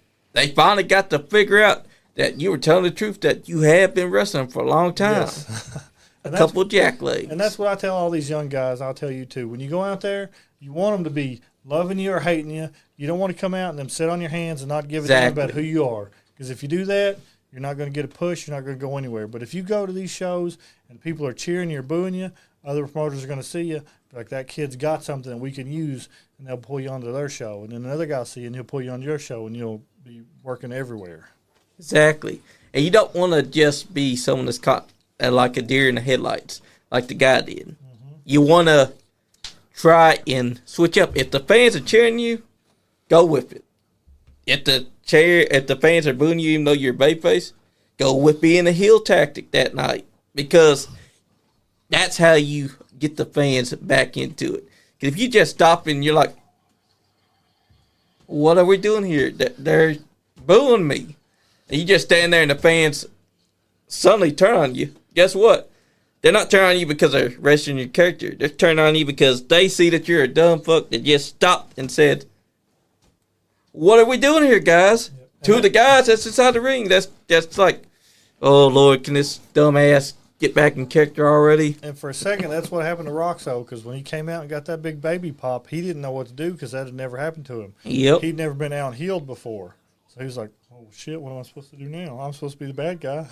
He should have learned how to pivot, because at that moment, now there's someone that is the biggest heel. So now you become the babyface for that night. Because you can always go heel any other time. He did manage to recover throughout the match and got back on track, but at first he was caught way off guard. That's true. But there are guys that, unlike him, they never recover. Because they're so shook because they've never got the training to know when to adapt. Because wrestling is adaptability. The same thing goes out for these guys that get in the back. So I'm going to do this and this and this and this. And they go out there, they start doing this and this and this and this, and the crowd's sitting there not giving a shit. So instead of changing what the match they're going to do, they just do their match. Yeah. Nobody gives a damn. And that's also can go for the people that lay out a 5-star match when the people ain't registering to that 5-star stuff that you're doing. You got to learn how to slow it down. That's right. Here's another story that's in the book. I'll tell a little bit of it. I'm not going to tell the story part, but I'll tell a little bit of it. So we're down at McKinney, the easiest town to get heat in the world in for Memphis-style wrestling. Like, you go out there and you fart on a baby face, and the crowd's going to come out of the bleachers and kill you, okay? So I'm out there, and I'm doing the match against the guy I'm working, and he's got a singlet on. I'm just choking him with a singlet, and these guys are crawling out of the bleachers trying to kill us. So I go out, and the next match, the whole house is on fire. So these other two guys had never been there before, never asked what kind of town it was, came out there, and they were warming up for a Ring of Honor tryout match. So the first guy goes out there, straight to the ring. Second guy goes down there straight to the ring. We're in the back. You can't hear fucking nothing but just body of pumping in the ring. Yeah. Popping. I was like, what the hell's going on? The crowd was on fire 5 minutes ago. These dudes come back. Oh, man, that was a great match. Flapping, slapping hands and shit. They went over there and asked somebody in the locker room how it went. And they're like, well, the match was great. Nobody gave a shit about it, but the match was great. Exactly. Because they didn't even try to make the crowd engage with it. Yes. Well, was that person Jimmy Walls by chance? Because that sounds like something he would say. No, that person was Stevie P. And then even better. And it escalated from that. But if you want to know what happened, then you got to get the book. You got to read the book. That was. But that's true, because there have been guys that's like that go out there and wrestle, but the crowd's not going to react to it because you're not engaging the fans. What you're doing is you're popping each other. You're not trying to get that crowd behind you or hate your guts. And another thing, if you're on a show and there's a bunch of matches on there, watch the matches before you. That way you don't go out there and do the same damn thing 7 or 8 other matches did. That's one of my pet peeves, because I can't tell you the amount of shows that I've gone to where I see the damn suplex that's been done over and over again, a superplex. If a match is done it inside the first match and I see it inside the second match, I'm thinking to myself, did you guys not watch the match? No, they don't. None of these fucking guys watch the match. They need to. They want to sit in the back and call spots that they saw on WWE. I'm going to do the Triple H. I'm going to do this or that. Well, I'm going to tell you right now, if you're wrestling me, I'm not going to know what that is because I don't watch wrestling on TV. Exactly. Like, I will never understand wrestlers that try to pop each other instead of popping the crowd, because the crowd is who's going to tell you. That's who's there to interact with. That's why you got to go out there and interact with those people. They want to be interacted with. And if you just give them a little bit of attention, you're going to be over one way or the other, good or bad. Especially if you're the villain. If you're villain, I don't want you to go out there and just heal up once, and then for the rest of the match, you're wrestling a guy and you're not even gauging the crowd, because when you're beating up the babyface, you should be, every now and then you turn to the crowd and you be telling them to shut their mouths and everything. Of wrestling. Yeah. Exactly. I beat them down. I'll stop in the middle. I'll go over to the crowd and say, "Are you cheering for this piece of crap?" Right. That's Exactly. number one. That's 90% of our moveset. Yes. Yeah, exactly. That's my moveset. There's a reason why it's called less is more, because the fans will react to anything you do. Like, you could stall for the first half of the match, and the fans are going to eat it up because you're doing the less is more style. Yes. I dare anyone to try to tell me that less is more doesn't get the crowd hyped, because being there at UCW or at AMW, I've seen the less is more strategy continue to make the crowd get up off their feet.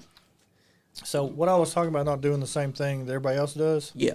I was on the show at the arena, and I think I was match 11 or 12. Okay. So I'm watching all these matches, and it's high spot match, high spot match, high spot match, one right after the other, all a bunch of high spot matches. So the guy I'm working, he's like, "Oh, let's do this and this and this and this." I said, "No." I said, "We're going to go out there and we're going to have a fight."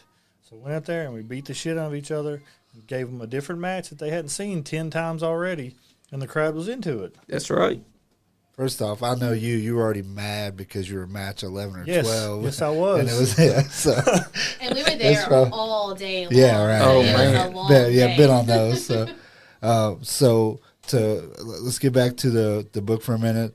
Locker Room Stories is the title. Locker Room Stories, Tales from Kentucky Wrestling, 100 Wild Tales. Yes, sir. Heck yeah. Again, you'll have it at the tables when everybody sees you. Yes. Will Get you have any tomorrow night? Are they ready? Okay. No, not yet. All right. So the Not next yet. time you see JR out somewhere. They're That's right. almost ready. I'm still doing some editing and fine tuning. They'll be here soon. Don't worry. All right. So when you find, go buy the book, you all. I promise you, just from when the stories that may have come from me, may not have, who knows. I do but have also, stories from Cody in yeah. there. But I the little bit that he's even let, just so you all know, he's not just on here not letting you all know any stories. He's not even letting any of us. That's right. Nobody Here. knows what the stories are. So That's go right. out, buy the book. Just as soon as the Kentucky Wrestling Federation, go out, YouTube page, subscribe, keep an eye on YouTube, keep an eye on Facebook. Just as soon as we start I promise you all, just as soon as they start announcing who is going to be on that first show, you are going to be ready to line up for tickets. Yes, you Yes, will. you will. It'll be a fantastic That's right. show. Fantastic show. I've got a story from Colt Steele in the book. For those of you who don't know who Colt Steele is, he was a Yep. driller, fantastic wrestler. Oh, fun. Yeah, I got a story from Colt. Dale Bass has put in stories. Terry England, Jimmy Walls, Shad Stewart. He's a lesser-known guy, but he wrestled for several years here in Central Kentucky. I got a couple of stories from Shad. I've got a story from Kenneth Smith, the referee. Just all kinds of good stories from people. Maria James, like 20 contributors for this book. Heck yeah. And Maria is great. She's doing her thing in OVW and WOW, Women of Wrestling. Also, her daughter may be hitting the big right now. And Yeah. John Gilbert said, F. Ian Mosley. He don't work at APW no more. Ever since I won APW tag team titles, he hasn't been there. Well, damn. Oh, damn, yeah. Oh, yeah, wow. Because remember, Ian Mosley was his manager. So I guess Ian Mosley ditched him and went to somewhere else. Damn. That's tough. That's, yeah, independent wrestling for you. Yep. And now on the screen, this was from May of 2019. Has it This is really Scott been that? Diamond's Yeah. other favorite story that I like to talk about. Because they wasn't going to wait for a match to happen at KEPW. They went right to where Cody Matthews was, I do have. and we saw what happened. My house. I do have a few Yep. stories from Scott Diamond in the book as well. Nice. Now- Hey, his stories will probably go 4 hours and 13 minutes. Oh, I've edited them down. So for a little bonus, if anybody wants to know who the camera person for this was Jennifer Lynn. She Nice. was the camera Oh, operator wow. for this. I didn't even know that. Nice. She did a hell of a job. Yep. She kept everything where it should be. It shows you and Scott Diamond first. Y'all conversing inside the car. y'all waiting for Cody Matthews Yeah, to we're show. staking his house out. So this is where JR learned to stalk. I'm gonna, since you were talking about She Jen gave me earlier, that taught you everything you knew, Told right? me everything Oh. that's right. No way. I don't think I would take it to that level. I didn't want them to get you, Cody, I appreciate it. but I had to. Yeah, what I I had to know. do. I get it. Money talks. I get it. Exactly. And he said that Ian Mosley was not his manager. Oh, okay. All right. Correction. But Big John Correction on Gilbert- our part. Big John Gilbert is the best big man in Texas, like he was in Kentucky. But I think that J.R. Rock is the greatest big man in Kentucky. Thank you. And he just threw Cody Matthews up onto the car. And there's Scott. He was ready for it. Oh, right onto the car. And look at that. Scott just has to shove Cody Matthews while he's down. This happened back in 2019. Because it says so right at the beginning. That's when it was. May of 2019. And watch this. He's not even a referee, but he did the 3 count. That's when it was. Took the towel right from you. Okay, speaking of that, taking that title, see, I pinned him right there. I still got that belt at home. Have not lost it. We'll just say I'm still the champion of that, too. Yep. That mean that you're... You just tooting your own horn over here. Yeah. Who knows the tune better than me? That's right. He's got 2 long title reigns right now. It's just someone... Well, actually, they can't now because That he's company retired. is out of business as well, but Exactly. But that's the At the best same way to- time. that's the best way to keep those title reigns. You get Exactly. the belt Yeah, and just it kill the goes company. down. exactly. And EWA was born from KPW, That's correct. Yes. which is great because Bobby Doss was there. He awarded the Heritage Championship, which has now had 3 champions now. We've had Gaston Leroux as Heritage Champion, Ethan Hire as champion, and currently Chris Crow. Hell of a legacy for that title. And it holds true for KPW. Speaking of killing companies, there's a story in the book about a phantom match that never got to happen Yeah. that killed 2 companies, closed them down, went out of business. See, you all have to go buy this book. Exactly, because it's got a ton of stories that you've never heard. And just throwing it out there, originally JR's book was 278 pages, and he started talking to Scott Diamond. Now it's 500. Yeah. Yeah. Scott Diamond has a lot of stories that would fill that book up all the way to 600 if he could. But you all, I promise you, the little bit JR has let me in on it, and who he told me he got stories from, y'all are going to want to run out and get it as soon as you can. I'll tell you a story about that referee right there in the ring. This one's not in the book, so I'll let you have it. So this was kind of the same incident that happened this past summer with the referee. Yeah. So the match was over, and I'm doing my deal. The referee's just standing there counting away, and I'm like, "Get out of the ring, referee! Get out of the ring!" He don't want to listen. So I was like, "I'm gonna start counting to 3. If you don't get out of this ring, I'm gonna take the strap and I'm gonna light your world up." So I counted. He's still sitting there. I said 1. He's still going. I said 2. He's still going. Count of 3. I just started lighting him up. He got out of the ring real fast then. He deserved it.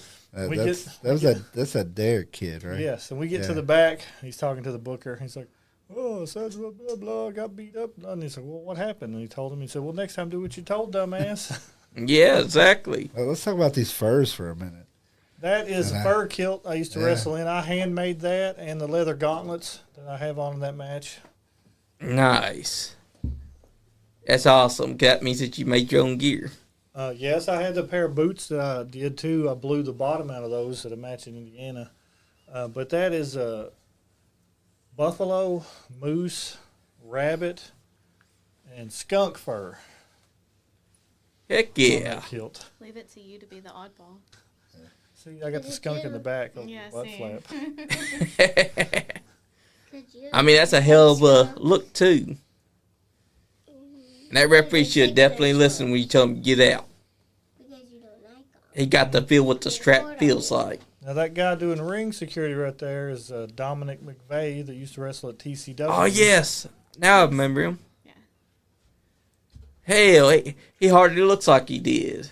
Oh, Oh, God. there he is. Speaking of Iron Man. That's right. This is a Cody Matthews versus J.R. Rock match right here. Whew. Just think Dominic McVeigh got to be a security for this match. This is probably a snoozer. I guarantee it. It's a tall task, though, because if J.R. Rock's got that strap, one of them knows if he might just unleash that strap on. Pretty sure that was a hug and kiss from Luna right there in the corner. Just throwing that out there. I see Anthony. And the fans love Cody Matthews. They're all going excited for Cody Matthews, the Iron Man. Because they know I'm going to get my butt kicked. Meanwhile, you got J.R. Rock inside there saying, come on, come on. Oh, I didn't wrestle in that fur kilt a whole lot because it got really hot I was going to ask you about and that. it shed really bad. oh, man. And then you end up switching back to a regular kilt. Yeah, I had 6 or 7 different kilts over the years. That's a smart idea, though, to switch to the kilt.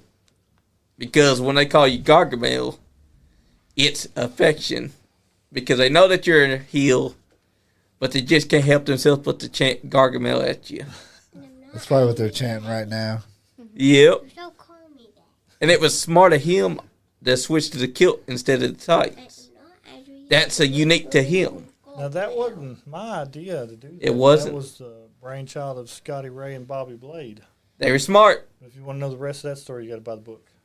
Exactly. Oh, we could tell stories about this match. Oh, But let's save those for the next book. But That's yeah. right. There- Save I for just- wrestling I for the just book, recalled too. what this match was. there's one story about him in the book Okay. when I wrestled him for the heavyweight title. So this story from you.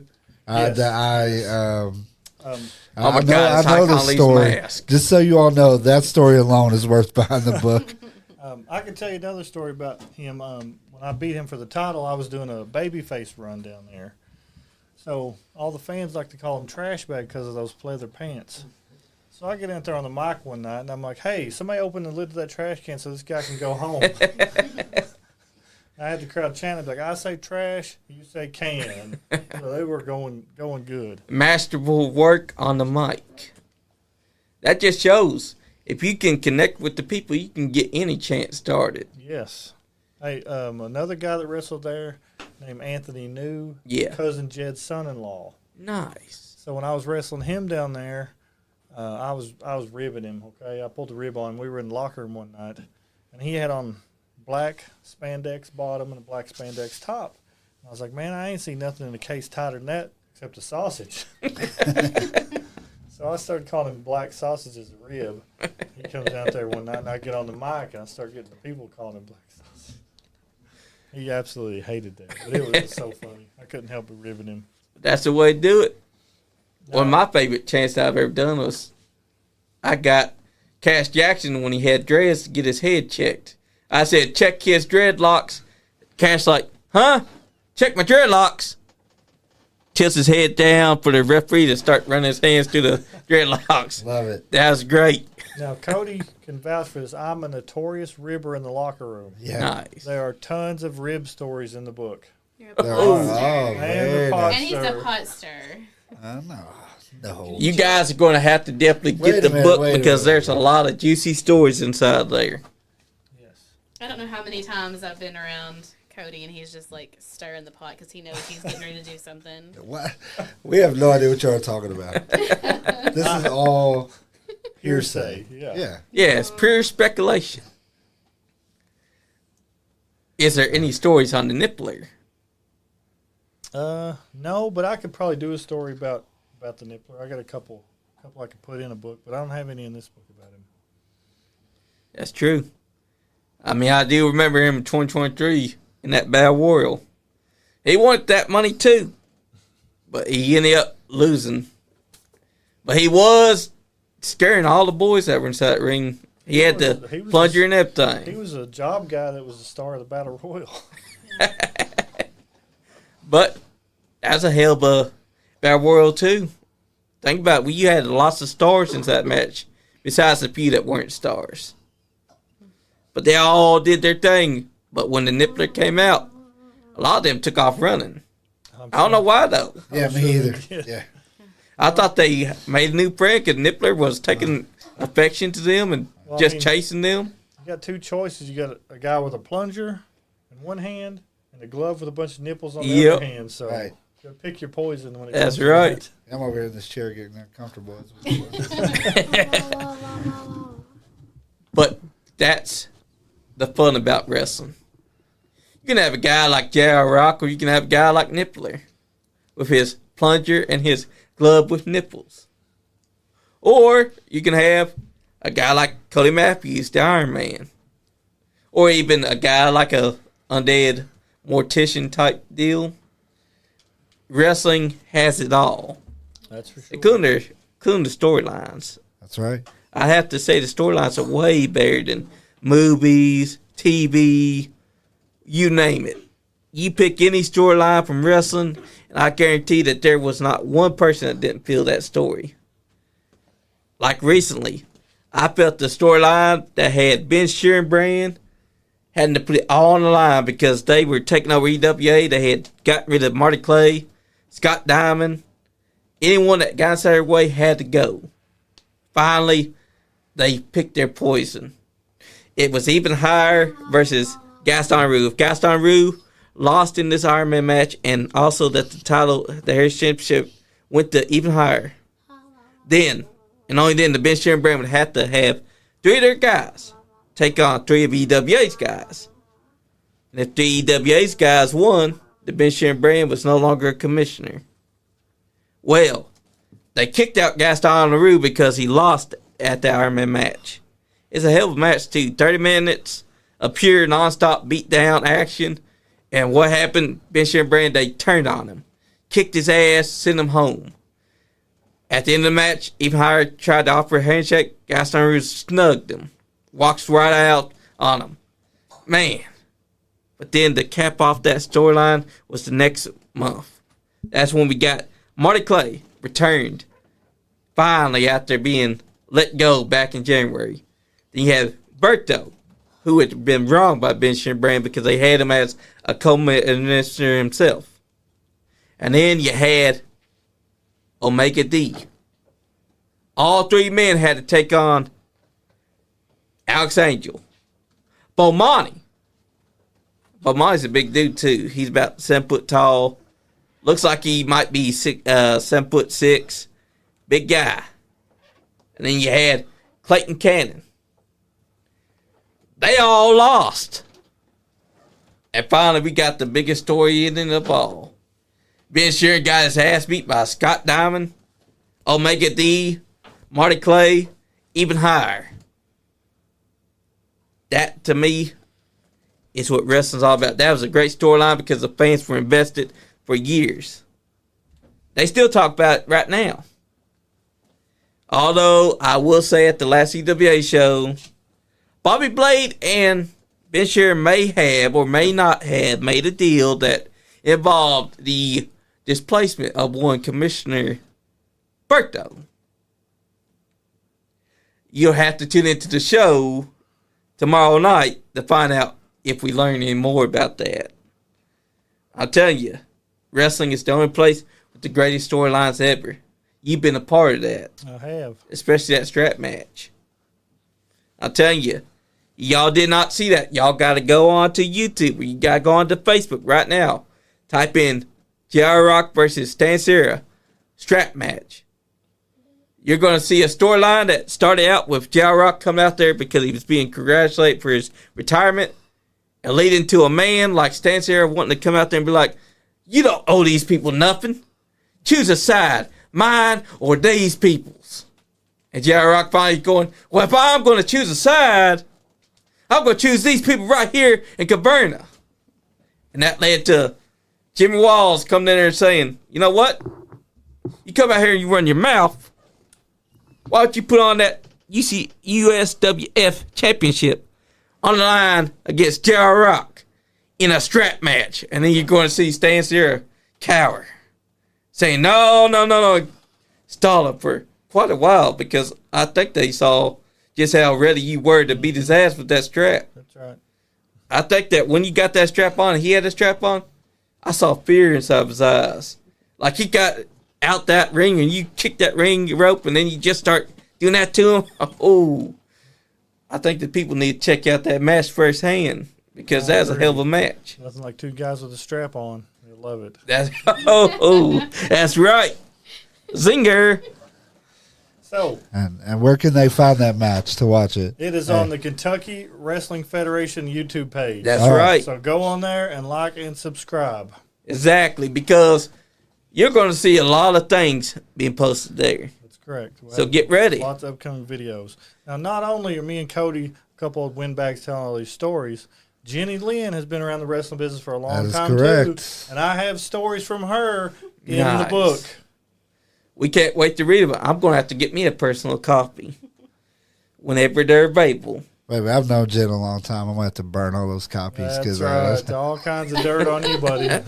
We're going to have to read them, though, Cody. You can't burn them because I know. No, you'll have to go through him. Absolutely not. That one time you ate like 2 pounds of chicken. Oh, yeah, that's totally true. It is true.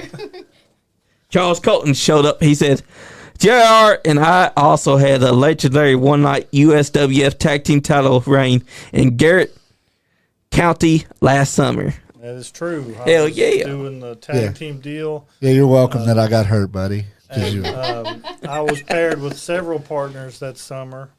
And Charles was one. We had a couple of good matches as tag team partners together. Speaking Heck of him, yeah. he's been a very good supporter of KWF, sharing our information, Yes. getting our name out there. So we do want to say thank you for that. We do Yes. appreciate We it. look forward to having you on board when we That's the way start, to do it. Charles. Oh, absolutely. He's always been super respectful and Oh. love to give him hell, but love you, buddy. Just saw another thing from Terry England. He said, remember that only one promoter has won continuously with no breaks, and I hope KWF does the same. Wolfman Ferdale, man, was a hell of a manager, too. And that's Terry putting himself over. Of course. But I still say that Gentleman Jim Chadwick is the marquee for managers here in Kentucky. absolutely. I agree. If you're looking to get into this business as a manager, go watch Jim Chadwick tapes. There's Yes. plenty of them out there. I just showed my age there. Go watch Jim Chadwick on YouTube. Yeah. But if you do still have some that'll play DVDs and VHS, I got you too. Still got the collection. Yeah. Also, the fact that he made an ECW guy look bad because he wasn't getting the script sent to him. It's all from here. And the guy asked him, who writes your material? And all Gentleman Jim said was, no one, baby. That's It all right. comes right here. That right there shows you just how great Gentleman was because he started out as a commentator. Then he told him one night at MW, he said, you know what? I'm going to be a manager. And the rest was history. Showed up and credited Gentleman Chip, his entire faction with his style. Now, a lot of the stuff that you see on the indies is just freelance. Yep. A lot of places don't write, here's your script, here's your script. Some of the people do, but like when I was coming up and when Cody was coming up, it's like, Yeah. you need to do a promo, cut me a promo. Yeah. That's right. Let You it got go. here's your one bullet point. Yep. And Here's then your bullet point. You do the rest.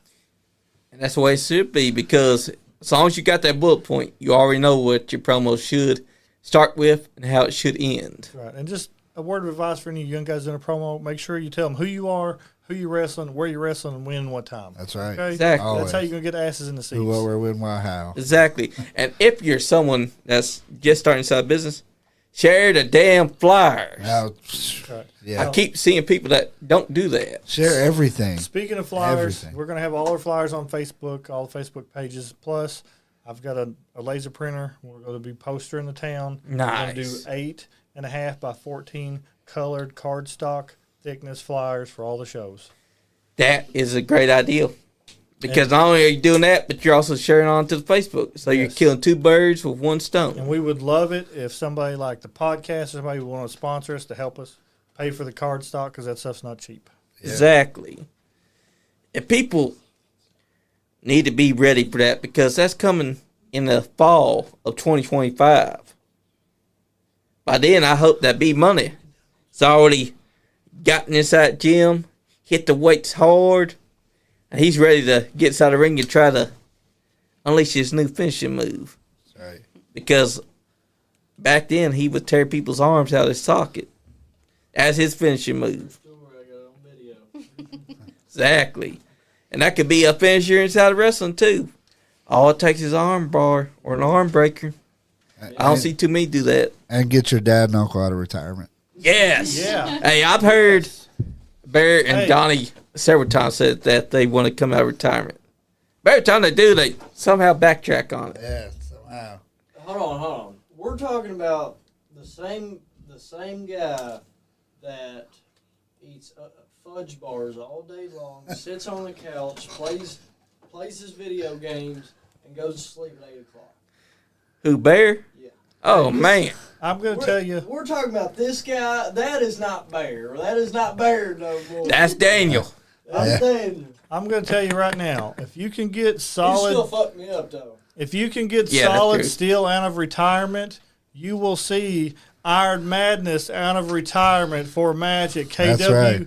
KWF, the Kentucky Wrestling Federation. Yeah. Of solid steel against Iron Madness. For one night only. One Yeah. night That's only. right. If you can make that happen. I'll get the doctor's release for that one. And I believe that it can work, too, Bmoney, because less is more. They don't have to work a style where they have to take too many bumps. Well, you don't have to work because all our old asses ain't doing nothing. But who would be taking the pin? Most likely me. No hesitation there. But that'd be a hell of a match. And also it falls to less is more ideal. Because y'all are all old, but y'all don't have to take bumps. I prefer aged, like Hey, a fine hey, wine hold or a the good phone whiskey. right there, okay? Being old doesn't mean a damn thing. That's right. That's true. 'Cause I go to these shows and I'm out there for sometimes 40 minutes Yep. with That's right. my old ass, and all these young guys are out there Yep. sucking wind and can't breathe. Oh, that's right. And I'm sitting in the back like, what's wrong? Where's your cardio, young boy? You know why? I don't Because wanna hear that. I don't think that they even try to train their cardio. I think that what they do is that they get out there, they go to the gym, they lift the weights, but they forget to try and work on their cardio. So whenever they're out there for a 30-minute match, they're already gassed within the 10 minutes. Well, come on down. We'll go to the Planet Fitness. We'll get on the elliptical. We'll set it on hard. We'll ride that motherfucker for an hour, and we'll get your cardio up. That's right. And also, whenever you're not at a gym, walk a couple miles. Yeah. Because that's what I do. And trust me, that's some good damn exercise to be getting to walk around the town. Charles Colton said, "What the hell is cardio?"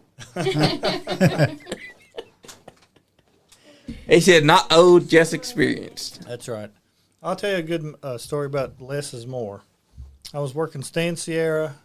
We were at a horse track in Owsley County. Shitty, rainy weather. Yeah. There probably wasn't maybe 10 people in the crowd. So I don't know if they didn't promote it or just the weather was bad. So we get out there, lock in the bear hug. About 5 minutes, do a couple of this and that, lock in the bear hug. Yep. That's all we did the whole match was work a bear hug till we did the finish. That's what you call less is more. The crowd was hot. The 10 people that were there were hot, Yeah. and we didn't have to do nothing. It was still got the fans excited. It was what you call one of those old school Bruno San Martino style matches. That's right. And that was a great match to work. Someone's asking about more. Luke Aaron said, What are they asking about? "What do you think about new AMW heavyweight champion Marty Clay?" Oh, Marty Clay, tremendous guy. On the last show at EAW, I called Marty out. I gave him the ring. I gave him my boots and said, "Carry on the business, young man. I think you're doing a tremendous job." That's how much I think of Marty Clay. That's right. Same here. Marty has one of Marty's first matches. He's always been respectful. Comes up, speaks to you, shakes your hand. You can tell he comes from good stock. He's out there working hard. And anybody and everybody that asks me, I put that kid over constantly, all the time. Book Marty Clay. Yes. Book Omega. Yes. Yes. These guys are out there just killing it, man. And Marty's just one. But like I said, Marty walks into a locker room and he shakes everyone's hand. He talks to everyone. You know he's got it. Jen, anything on Marty? No, we are very big supporters of Marty Clay. When we were I was telling him, I was like, when you do your boots, I was like, think of a kid that means a lot to you. And Marty had his first match with JR, so it was it was like kind of a turning point to where Marty's up and coming and JR's leaving. So it was something special. We do think a lot of Marty. We're hoping he'll come work with us at KWF. So we're hoping to get some big names and Omega. Just like we want Omega there as well. So we're hoping to have some good talent to reach those goals. Like he said, we want a legacy. We want to be known for our wrestling and what we do. So we'll see what happens. I think that can happen. And also, Marty Clay is Marty Two Belts. He holds our championship, and he holds the AMW Appalachian Mountain Wrestling Heavyweight Championship, which he rightfully won. There's also a story about Marty's first match with me in the book. So you got to read it. You got to read the book, y'all. You got to read it. We can't emphasize much. You got to go out there and get that book when JR Rock has them available. I know for one thing, I'm going to get when he won. Backtracking a little bit on just speaking of old, this was 10 years ago, and Jimmy Lamb looks old there. Like, has he ever looked young? No. Not really. We love you, Jimmy, if you're watching. Yeah. That's right. We also watched the match where you were fighting Bubba Lamb. Yeah, I saw that earlier. Bubba, Jimmy, but the referee here that JR was speaking of, that's also one of Jimmy's 47 kids. Luke said, finally, he beat Stan. I mean, you're right. I can't fault Stan. He had a hell of a run. He did whatever it took to keep the title, but it just caught up with him. No, he probably just got lucky. I mean, he did hit a roll up. There you go. Now, Stan said that while the rope was in, he was pulling the tights. I don't know. See, Jimmy's talking on the mic right here. We don't have no idea what he's saying. Neither does anybody else in that building. Nodding and agreeing, saying, okay. Yeah. That referee is just walking up towards you. He's like, he said, what are you saying? Nobody understands what you're saying. Yeah. But we all just nodded. He's like, give me that damn mic. I saw the referee's hand. He said his hands out there like, give me that damn mic. Stop talking. Yeah, we were just talking about young guys like Marty, like Omega that are, I'll tell you another group is the guys down there at Gen Next. Man, they're turning out some super talent down there. So yeah, they are. Again, it's another company to look out for that hopefully we'll get to work with. Larry, Max, man, that Gen Next Pro Wrestling is. I got sent some videos the other day. And well, guys, I have talked to Larry. He said he would be willing to come to KWF and wrestle for us. Nice. That's a big get. Yeah. Guys, can you believe we've been on here 2 hours? Yeah. It doesn't Close. seem like it. It's nuts. Exactly. 1 hour and 57 minutes it's been. Yes, sir. Of us just emphasizing that you need to come get the book when they're available. Yep. As soon as they're available, I'll start having them at shows. I'll make an announcement. I'll come back on the podcast and bring a copy of hardback and paperback, plug KWF some more. Heck yeah. When we get the belts in, I'll bring the belts in, show the belts off on the pod so everybody can see what we got coming up. That's right. That's something that y'all can look forward to. And also the book, whenever it's available, like you said, he'll let y'all know. Y'all got to get the book because it's got stories. Tons and tons and of probably stories. some dirt on this man, too. Yeah, stories about him. Yes, all kinds of stories. But also probably 500 pages of just Scott's Diamond tooting his horn and telling his own stories. Because him and Barbara Blade, they still hold the record for the longest podcast. Just them sitting across from each other. No doubt about that. No doubt. So there's also some stories on you, I think, sir. Oh, no. I mean, there's probably some stories on Andy, too. You never know. I'll guarantee it. All kinds of stories in this. Y'all got to go out there and get the book so that y'all can read what's all been said. That's right. Anybody? Buy the book. Also, just everybody go to the KWF YouTube page, subscribe, like. Yep. And follow the Facebook page. Follow the Facebook, like the Facebook. If you want to come wrestle for us, reach out. We have an email address, kwfbooking@gmail.com, or message my Facebook page, message Jen's Facebook page, or message the KWF page. We'll respond back sooner or later. Guys, who wants to say their goodbyes first? I'll say it. Everybody, thank you guys for listening. Thank you for having us. You're Glad welcome. I got to see you, young man. And again, can't say it enough. Like, subscribe to KWF Yes. YouTube page, the Facebook page, and thank you guys again. Yes, thank you. We've got 19 subscribers on the YouTube now. Come on, I know you people can get us up. That's to right. A couple hundred. I know Andy and all them have tons of likes and subscribes. Get us up there too. That's right. Thank you for having us as always. Anytime you want us back in the studio, just let us know. We're more than happy. I to sure come. will. You want to say goodbyes? Yeah, so just want to say thank you for having us, letting us get on here and promote our new company, being in partner with us to help talk about us and get our name out there. We do appreciate it. We look forward to working with anyone. Like he said, if anyone wants to work for us, anyone that wants to partner with us, sponsor anything, reach out to us. We'll be glad to help in any way that we can. That's right. Guys, Bmoney, you want to say yours? Oh yeah. I just want to get on here and say that here on the Nice Guy Andy podcast, we're absolutely blessed to have guests like you guys to come in, just absolute legends.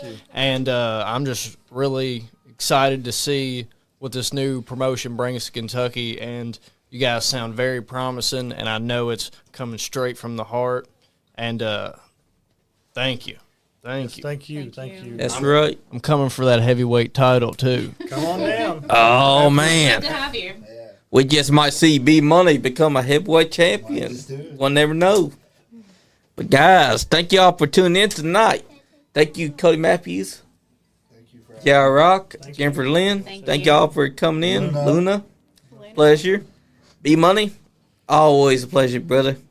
Definitely got to do some more straight shooting with Bmoney.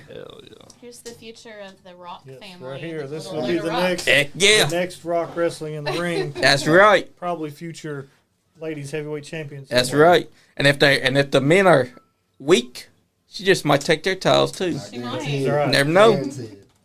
Because remember, China was the first ever female intercontinental champion. Hey, she's gonna be just as tough in this ring as I am. And Hell I yeah. was. She's tough. That's what it's all about. Guys, thank y'all for joining us tonight. And remember, go out there and purchase the book when it's available. Go out there and follow the KWF Facebook. Go out there and subscribe to KWF as well. And also like, subscribe, and share their YouTube. Let everyone know where they can find KWF, Kentucky Wrestling Federation, because I'm telling you right now, you don't want to miss tonight.